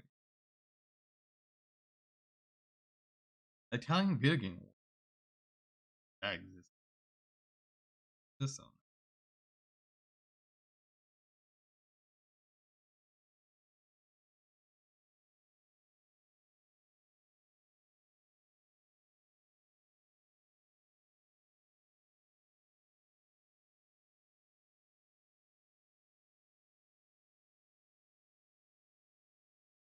To work. A 19-year-old dude working minimum wage has a better concept of how to interact with customers than a multi-billion-dollar corporation does. Just think about that for a moment. When your fan base has to fight you tooth and nail, begging for basic ass features to be implemented like a scoreboard, I'm sorry, but it's a lost cause at that point. I don't care what you have planned for the future. I'm out. I've got to say, I think this is a liability nightmare. You don't have any claims that you can back up, so I'm out. You've lost already, and the numbers reflect that. The review scores reflect that. The reviews that you cherry-picked and cut out sections of, basically false advertising, those reviews reflect that. The posts on the subreddit reflect that. The tweets reflect that. Everything reflects to this singular concept idea that you fucked up bad. So just own it. Just own it. It's why statements like these never get a positive reaction. Do you guys not have phones? Yeah, you guys all have phones, right? You don't want to do that either. You think you do, but you don't. Fortunately, we have a product for people who aren't able to get some form of connectivity. It's called Xbox 360. This is only one example of how out of touch DICE is with reality. And it's through their decisions like the removal of a scoreboard to address toxicity. It's through shit like that. It brings only negative repercussions to player experience. You're not removing toxicity by removing social features, you're creating it in a different form. If you want people to be less toxic about the game, make a better game. Why are you so concerned with addressing toxicity that you remove basically every method players have to interact with each other? In a team-based cooperative shooter, no less. Wait, why are you so concerned with addressing toxicity I know, that you remove no commands, Collins on, cross-chat team changing. Yeah, they had that in the other games. Oh look, they added one feature. No rank names or icons, just numbers. Final platoons. basically every method players have to interact with each other. In a team-based cooperative shooter, no less. It's like making it illegal for everyone to drive cars simply because car crashes happen. No cross-team chat or switching squads, switching teams, post-game lobbies. You can't see other players' stats or who the best squad is. No server browser, nothing. You are gutting the game under the asinine pretense of making the gaming space healthier, when all you've really done is made it much, much worse. You know, and shit like the scoreboard and lack of social features, it's all just there to manipulate. Yeah, that's pretty stupid. Like, oh, we don't want our stuff to be toxic. I mean, the toxic people are the ones that are going to be on the voice chat talking shit in it. You can mute them, you can boot them, you can report them. You know, games, like, maybe the game developer or the publisher is trying to police, you know, trying to police speech or what you can or can't do, like, no teabagging, no showing off medals, no showing off a scoreboard or rank. People are like, oh my god, it's dumb. Players into we're not babies. Them that they're not as bad as they really are. That's why Call of Duty stopped showing you deaths on the scoreboard, or why kills and assists have kind of combined into eliminations.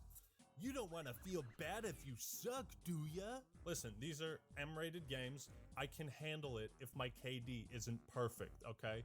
I'd rather see it and know how I'm playing than not at all. I'm not going to list every feature that was cut or all the ways that 2042 has been downgraded from its predecessors because we'd be here for the next 5 hours. My point is, I don't get how such an experienced studio could ever come to the conclusion that removing a scoreboard is a good call, is the right decision to make. Like, am I not mistaken? Are there not some measures put in place to avoid this exact type of catastrophe? Aren't there like checks and balances? Don't you have focus groups or fucking something to gauge people's interest in your current ideas? And I know that 2042 was through some development hell, but putting that aside, the Battlefield fanbase could not be any more clear about what it is they want. Battlefield 4.5, essentially. Even I know that. Battlefield 4 again, the fundamentals of that game with the movement of Battlefield 5, and maybe the atmosphere and immersion of 1.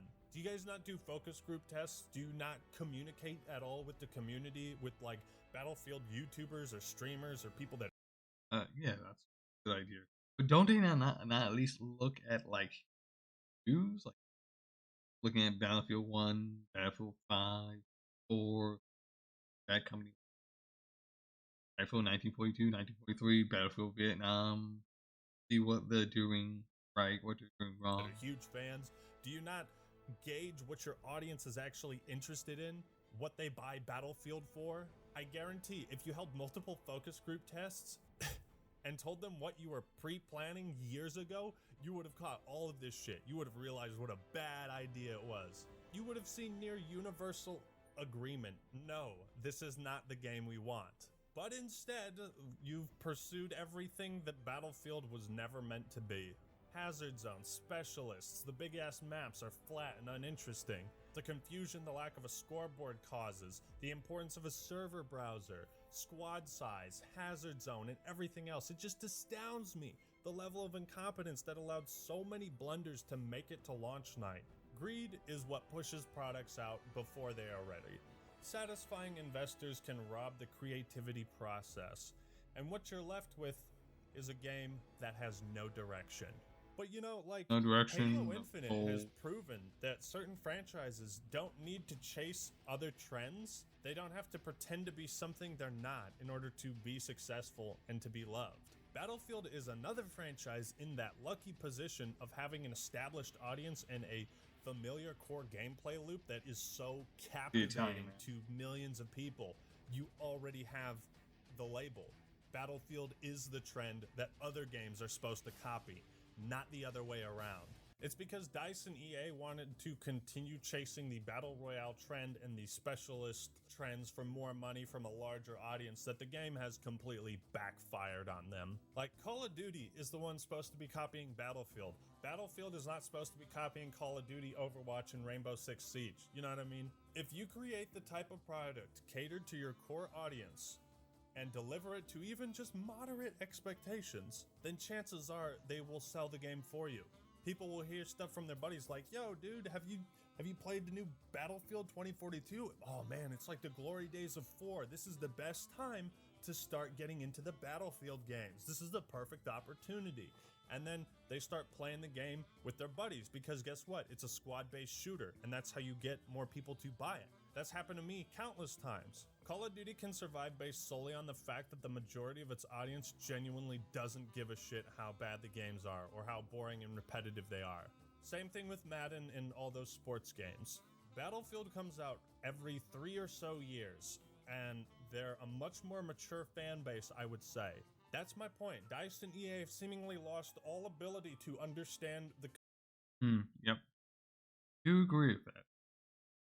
Because it doesn't come out that often, there's time gaps in between them, allows the game to play. But I do feel like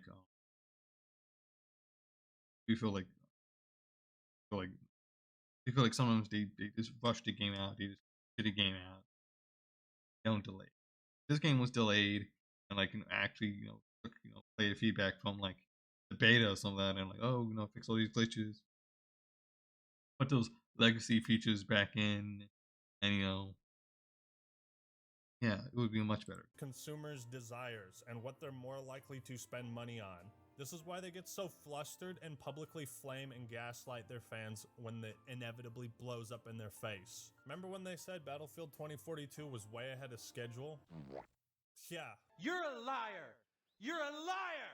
You know something that you're not telling us, you slimy scumbag liar! Just like how Cyberpunk was performing better than expected on last-gen hardware, you can't trust a fucking thing these shithead companies say now, because they just lie to your face. They lie to their publishers, and the publishers then take those lies and lie to the investors. It's fucking sickening. No roadmap, no responses to major controversies, a rotating game mode that you cut out in a game that severely lacks content. One of my favorite quotes from one of my favorite movies, Remember the Titans. Attitude reflect leadership, Captain. The state of DICE and Battlefield is in total disarray. People are jumping ship from the franchise. They're saying, yep, it's dead, it's gone, I'm never coming back. And DICE is doing as little as they possibly can to maintain the meager and dwindling audience that they have. This game already failed. It already flopped. Any updates that come afterwards are not going to get people back into it. The game underneath is bad, and you are a fool to pursue it this way. I mean, there's rumors of the game going free to play less than 3 months after they sold this for $100. Every part of 2042 is being made fun of, berated by the fans. The specialists are cringy, except for Angel. He gets a pass. Yes! Angel does it again! Hell yeah. Steam is offering full refunds even if you fall outside their usual policy. The subreddit is completely overtaken by negativity and memes making fun of the game. Where DICE's previous games were usually promising and competent enough to keep people invested and willing to wait, 2042 is not. It is not Battlefront 2 or Battlefield 5. It does not have potential. The reason I'm so pissed off is because so many of us were genuinely excited for this and wanted to see it succeed after BF5 and Battlefront 2. We just wanted to sail smoothly, have a clean launch, and just play a fun shooter. But to see it and the Battlefield franchise collapse like this is gut-wrenching. Especially when even the smallest amount of common sense could have diverted the disastrous course this game took. Even the smallest bit of like, hey, is what we're doing good? Oh my god, what happened to that guy? DICE and EA have unequivocally mismanaged the production of this game in ways that CD Projekt Red can only dream of, and to such a degree that it's time to reevaluate. It's time to look back at every single decision you made and ask yourself how you could be so fucking stupid to pursue that. It's time to clean house, to get rid of poor leadership. It's time to get rid of those people who smell their own ass and think it smells good. Perhaps it is time to give Battlefield to a... Let's see. Look up. We're playing Battlefield... The Battlefield 5. Any retrospective on one? Battlefield 5 just won't die. Alright, let's see. Oh, this guy's really good. BF5 just will not die. I checked, and as of 5 minutes ago, this game has almost 85,000 concurrent players on Steam alone, which is just insane, really, considering it released in 2018. Watch out, mate. But I guess it's a testament to how fun the game ended up being by the end of the development support. The spike may also be driven by the big sale that Battlefield is having at the moment, all the usual Black Friday shenanigans, but on Steam and EA Play, all of the Battlefield games are currently 80 to 90% off. So you can pick most of them up individually for like $5 or less. Pretty good deal. But with that said, we're going to jump in today. A lot of people playing right now, might be a good opportunity if you haven't played it yet, and have a blast with this. I haven't played BF5 since my last video, which was like mid-August or something. But it's always a pleasure to come back and play this. And with that said, let's get stuck in. I would love to replay Battlefield 5. I do have fun with this. I'm not gonna lie, there's a lot of good stuff. The only thing I think it was this map. I don't know. It's one of the maps I think it's the one of the German maps I don't like. It's like this big huge map. I think there's a bridge in the middle. I hate that map. That's the map I think I hate the most. I think the map I like the most, I think, is a Russian map. Russian map, that one had like the church in the middle. That one was really, really good. And I think the second map I might like is the one I think is in Rotterdam, where it's like you have like channels of water, and you have like I think it's like Germans was the British. Drop me a like below, thank you. And I let's see. and I think that one's also the one with the I hope I'm not crazy. I think that's also the one with that one map, that one crazy map, like where we're all killing each other in the train tunnels, subway. A lot of fun. Yeah, chaotic as hell. But man, that was so much fun. See if we can create some chaos on Arras here. Oh, there's a player here. Watch out there. I can hear them. Yeah, great footsteps in this game as well. I think that tank or whatever it was has just gone rolling past me there. Try and get the flag instead. Yeah, maybe the sale is for console as well. I haven't checked.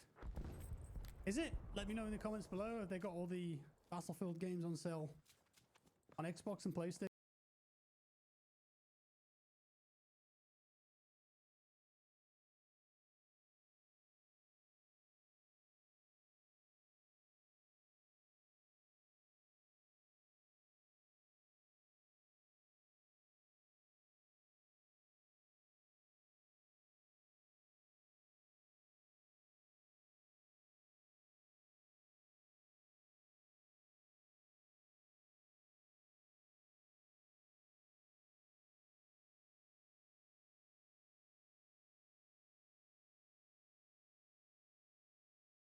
Makes me want to play this game.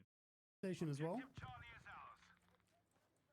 I did hear someone shouting or shooting over here. I'm attempting to solo cap this A flag, which not the best idea, but we'll see. Maybe we can make it happen. No one's attempted to stop me yet. I do hear a vehicle though. Is that it? Yeah. One of their armored cars. Maybe I can Panzerfaust it. Peekaboo. Oh, you got it. Engine disabled. That's a good hit right there. Square on, I think. There's another one. 5 damage that time. Not so good. What's that guy doing with the Fliegerfaust? That's anti-air. Okay, better hit that time. Yeah, I'm not sure if the Fliegerfaust actually does damage to tanks and stuff. A new squad order down. Move! Defend the objective! I remember this map. This map. Is that a footstep? Dude. Am I hearing things? I think I'm hearing things. Right, I'm gonna try and... Oh, he's coming back. Lost objective butter. I mean, if you're gonna come back, mate, I'll give it you. Ooh. That's the wrong button. Attention! Charge is set. That should do the trick. Oh. Right, That's pretty lucky. It's me, your killer. Oh my, that was too cocky. Oh no, that was far too cocky. I left it too long. Yeah. Taught myself a lesson right there, didn't I? I was thinking about this earlier. I think that this might be the most popular World War II game. Right? Maybe. I mean, there's Call of Duty World War II. Let's get the B objective. I mean, this. I mean, this Call of Duty World War II and this Vanguard, like the most recent World War II games, unless it goes back to like, I don't know if the servers for World at War is still up or World War Duty 2. Find out. I don't see any studios announcing a new World War II game anytime soon. I mean, there was the Astanzo. What else is there really? A Hell Let Loose? Yeah. Foxhole. There's no way I'm gonna get a sniper. Hell Let Loose just had an update, and I checked their Steam numbers as well, and they're about like 5,000, 4,000 to 5,000 concurrents at the moment, so not bad. Also on console, I think, right? I don't think there's an FPS that competes with this. That's the wrong type of grenade, isn't it? Ow. Did he throw a grenade? Didn't feel like he threw a grenade. So, yeah, I mean, DICE might actually have Blammo. No, that didn't do anything. DICE might have the most popular World War II FPS on their hands here. I guess there's Enlisted as well. That's free to play, so that might boost the numbers a little bit. I heard that game. But the difference is, I guess, the BF5 isn't going to have any more support. Is that a Tiger tank? I think it is. Oh, missed the infantry. Maybe I should shoot the rockets at the tanks instead of the infantry. Unless DICE could... I mean, I don't think they would, right? Imagine they make this free to play and say, hey, we're going to put a load of new maps in it. Want to get some squad points. Yeah, that's not going to happen. It'd be nice though.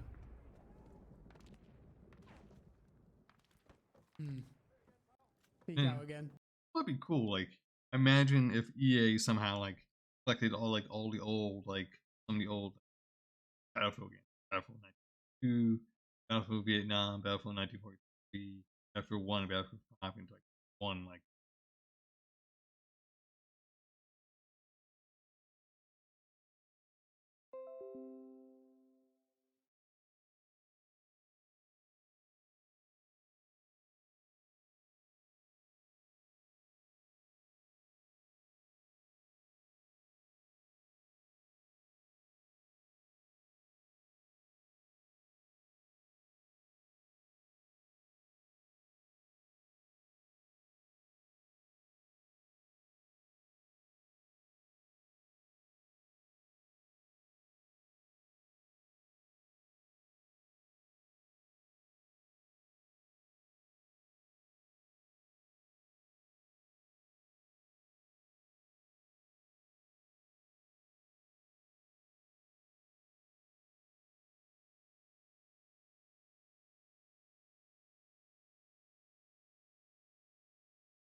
I know that rock there, all the snipers like to sit there, so got to be careful.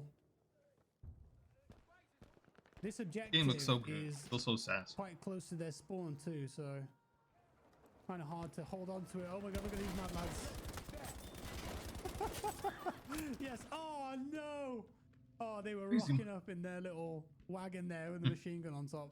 Well played, to be fair though, lads. Bit of teamwork. That's pretty there. cool. I like that. Took me out. Yeah, that's one thing I miss, man. There's a medic over that here. Battlefield game. Lucky FMJ. Come on, buddy, be a hero. Ooh. Yes, legend. All right, I'm getting out of here. Yeah, the gunplay on this game is great as well. I really like it. Ooh. Just drilled it with the STG. Whoa. No one in the vineyard there. What's your right, buddy? The STG is such a good ass gun too. Best Buy. Does anyone even care about Best Buy? Best Buy's so good. I was gonna go for the knife, but he saw me in the field. These fields must be like a gold mine for like snipers. I wonder if I could flank him, maybe. Oh, it's just really satisfying when you kind of micro bursting like that.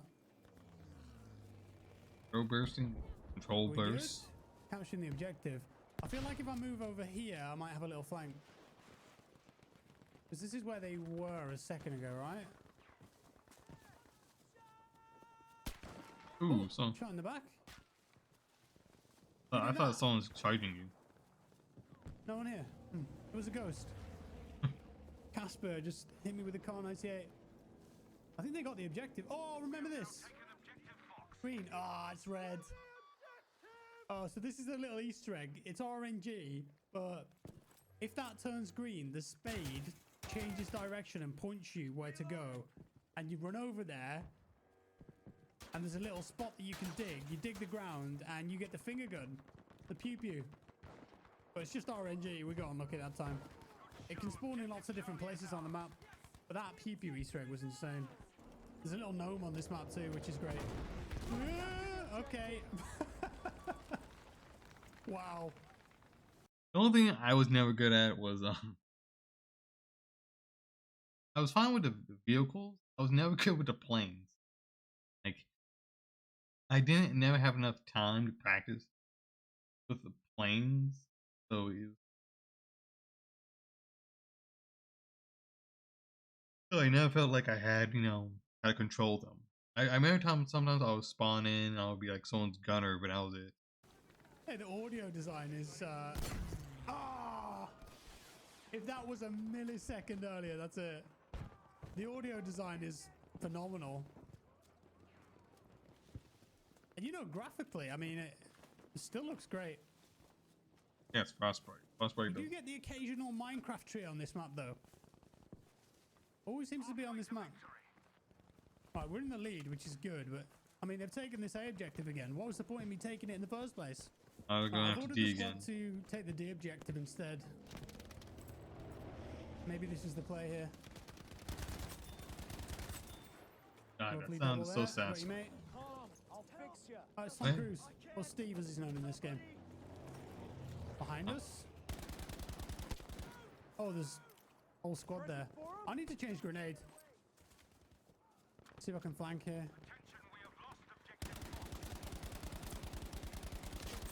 Mow him down. 31 bullets. 30 bullets. Little rats. Smoke them out, boys. Come on. Where are you? I know you're here somewhere. Good boy. Another one there. One there. Yes. Oh my god, look at the flames. Oh, that looked incredible. He's whacked out the flamethrower. Only in Battlefield, man. That looked amazing. That reminded me of Band of Brothers. For some reason, I always get the urge to watch it at Christmas. I don't know why. Such a great series. Devastating, though. But brilliant. I remember that coming out, like, it was around the time of the millennium, from what I recall. 2000, maybe? 2001?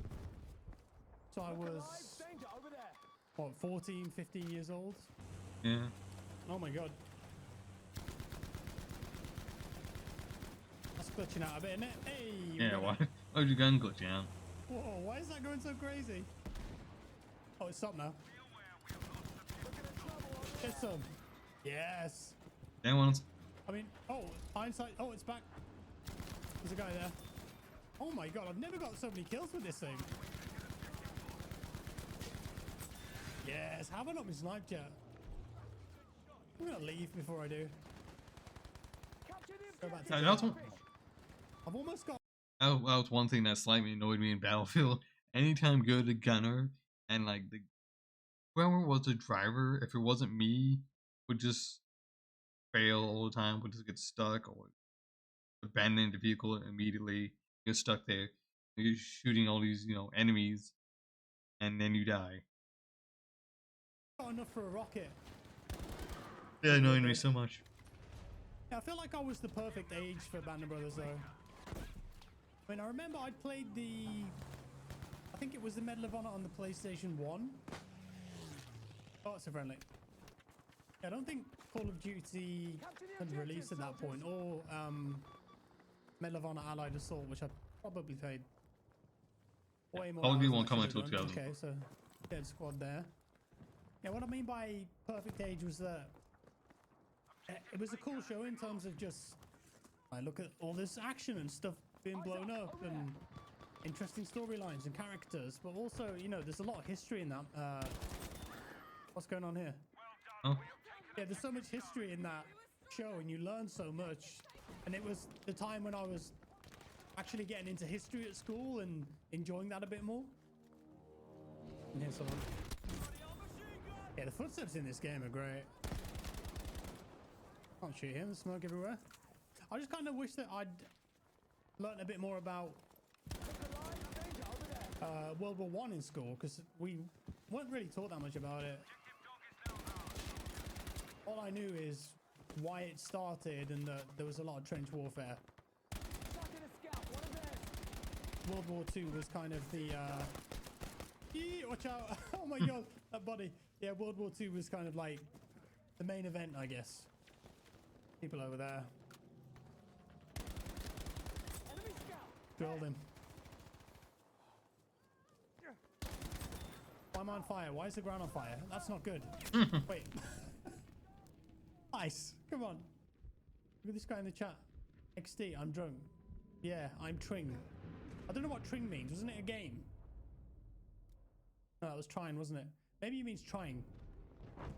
I'm trying, yeah. Yeah, I've got enough for a rocket now. I'll just put it down here. I mean, there's a few people on the point by the looks of it. Boop, right in the middle. Right away, this location. Oh, it's instantly coming in. See if we can watch it fall. Right, I might not be safe here. Where is it? There he is. Oh my god. I mean, I didn't get a kill, but I don't care. It just looks awesome. Hit markers, there's someone here. Yeah. Over there? You only got 50 points to do. How did you not die from that rocket, mate? Yeah, being totally honest, you know who I've got to thank for... Ow. There's another rocket coming in. Yeah, you know who I've got to thank for learning more about World War One? Look at this thing.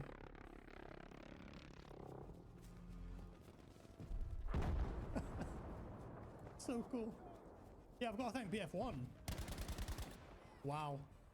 Yeah, BF1 actually made me research it a lot. Oh my god, look at this. This looks like a proper battle scene here.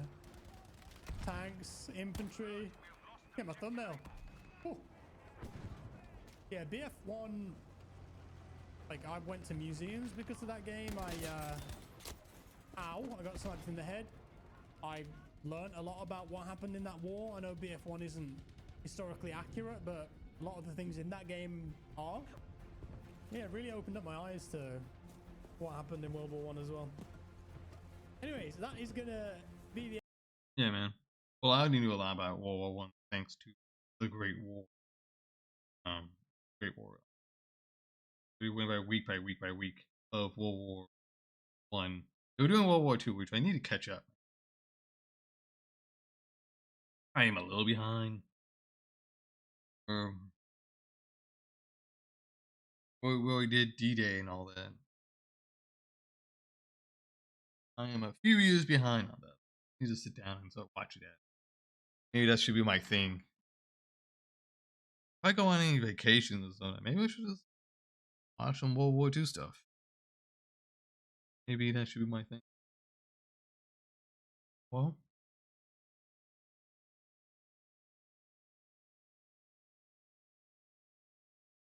alright.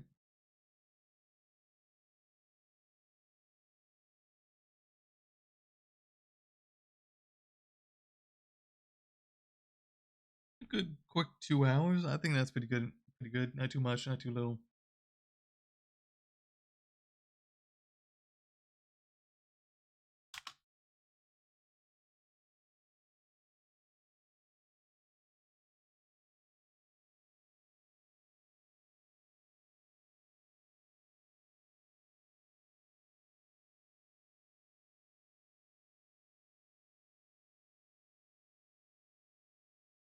Alright, we'll be rating Hero Corgi.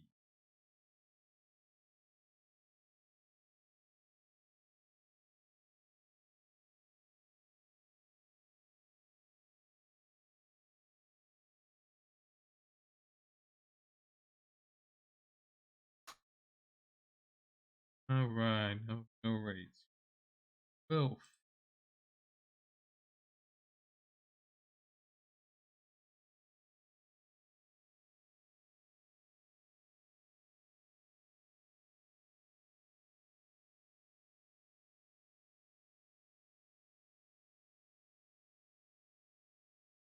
Alright, we'll rate someone else then.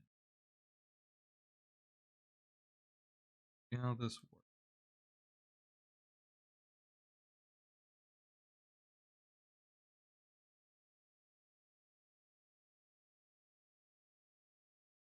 Alright, thank you guys so much. Hopefully you guys had a really good time with today's reaction. Hopefully tomorrow I may or may not stream, but I'm definitely gonna need to finish up some stuff. Start uploading more things back to YouTube, TikTok, and Patreon and all that, and try to grow that type of stuff. And thank you guys so much, and goodbye. See you guys later. Please keep on supporting me. Please drop any donations or Twitch bits as soon as possible. Guys, love you.